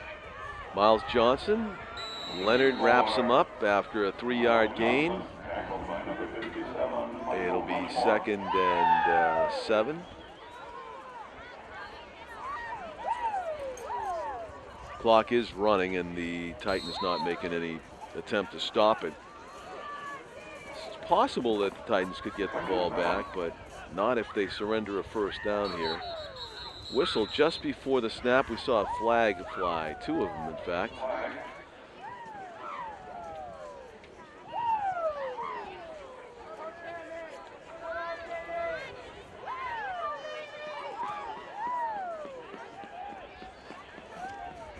Titans had too many people on the field on defense, so that was against the defense. Instead of being 2nd and 7, it's 2nd and 2 for the Panthers. Minute and a half to go. Hey, everybody wants to play in the turkey ball. All 12 guys on defense. Back in the shotgun. It has to take it off the turf, and he's going to get sacked in the backfield. Number 66 for the Titans is Joel Sims, who got into the backfield. That was a good pursuit, very quick. Now, here in the roster, Tom, does that mean he's a co-captain? Yes. And he's only a sophomore? Yeah, I would. Joel Sims? I'm not sure. Is that a Valley's typo? Yeah, it might be. It might be. It's pretty good if you're. He's on the line. He's a good player. 6'2", 215. Joel Sims is number. Yeah. You see him right there on the right side of the line. Right. I do. And it's a tackle made near the line of scrimmage. That was 63 on the stop for the Titans. Will Alvarez. It's going to be 4th down and 9. Only 40 seconds remains in Turkey Bowl 2014. And they will punt it. The Panthers are going to punt this. All right, John Collins, down I go. Happy Thanksgiving. Yep, same to you. Well, we'll see how we do. We'll see how happy it is afterwards, right? Yeah. We're at the mercy of the cherry pickers at PSNH. Good job, Tom. All right, last play maybe of the game as Morrow's going to run it. He's actually going to run it. He keeps it, trying to make a 1st down. He does. Colin Morrow still has it. He's breaking it to the left sideline. Morrow still on his feet, has 2 men to beat. He's got a block. Colin Morrow's going to go all the way for a touchdown when his time has expired. It's another 6 points for the Panthers. And I don't think you go for the extra point after touchdown. It's 39 to 14, excuse me. 39-14 will be your final score.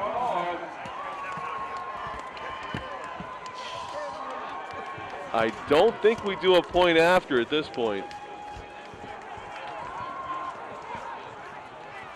Yeah, that will be it. Colin Morrow with a fake punt that he turns into a touchdown run of 60 yards for the touchdown. Here's the replay. Morrow, look at him sprinting through the defense. He had 1 man to beat here, and he got a block from Owen Amigo. And it's Morrow for the touchdown. That's a way to go out. Colin Morrow, who is a junior for the Panthers, will be back to play in Turkey Bowl 2015, but 2014 is in the books. As we look at the congratulatory handshakes at midfield, a tremendous job by the Panthers of Nashua South. Very opportunistic. They got a fumble return for a touchdown. Brian McKinley rumbling for 45 yards in the game's first minute. Then they got a couple of running scores to make it 18-0 before the first quarter expired. And then it was great defense by, well, both teams for the next 2 quarters before we had an explosion here in the near the end of the 3rd quarter, and then throughout the 4th quarter. A lot of points were put up on the board, including by the Titans. You got a couple of touchdowns, and Colby Gunner and Malik Longa really lit it up with the pass plays in this Turkey Bowl as well. Jason Roby, the head coach of Nashua North for so many years. You'll be able to see his previous Turkey Bowls here on Nashua ETV. He has coached for many years, and he was at the helm for Turkey Bowls 2005 through 2013, which we will be replaying on Nashua ETV on Thanksgiving Day beginning at 1:30. Congratulations to Bob Bates on a fine public address career, 19 years at the microphone here at Stello Stadium and at the Holman Stadium, and enjoyed having him with us. We'll see him during the hockey season. Good job, Al St. Louis, on the national anthem, on the volunteers that shoveled the field off. Our crew is Tim O'Neill, Mike James, Frank Wallant, our executive producer, Pete Johnson manning the controls up here. I'm John Collins for Tom King. The final score of Turkey Bowl 2014 is Nashua South 39 and Nashua North 14. Glad to bring you the game. Happy Thanksgiving, everybody. Good luck staying warm and dry. There's Ed Leishus about to take out the trophy for the presentation And we will throw it to Bob Bates and to Down on the Field now. I'm John Collins saying happy Thanksgiving and signing off from Stello. Stay with us here as we have the post-game ceremonies. NHIAA Hall of Famer Ed Leishus had received that honor a few days ago in Concord. And ladies and gentlemen, we need a captain from South to accept the trophy.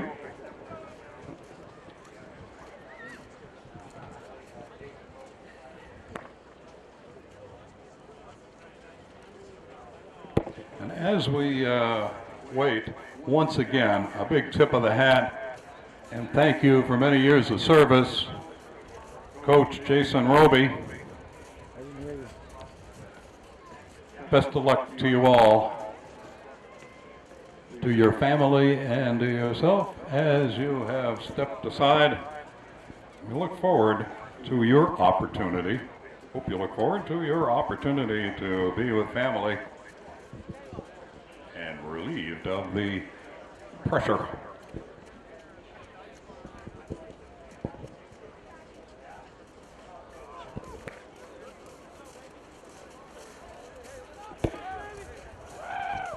Ladies and gentlemen, the family of former Nashua broadcaster Ed Leishus is once again presenting today's winning team with the Edward F. Leishus Memorial City Champions Trophy, sponsored by the Tees family.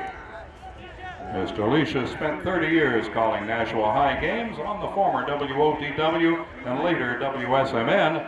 Making the presentation today is his son, Ed Jr.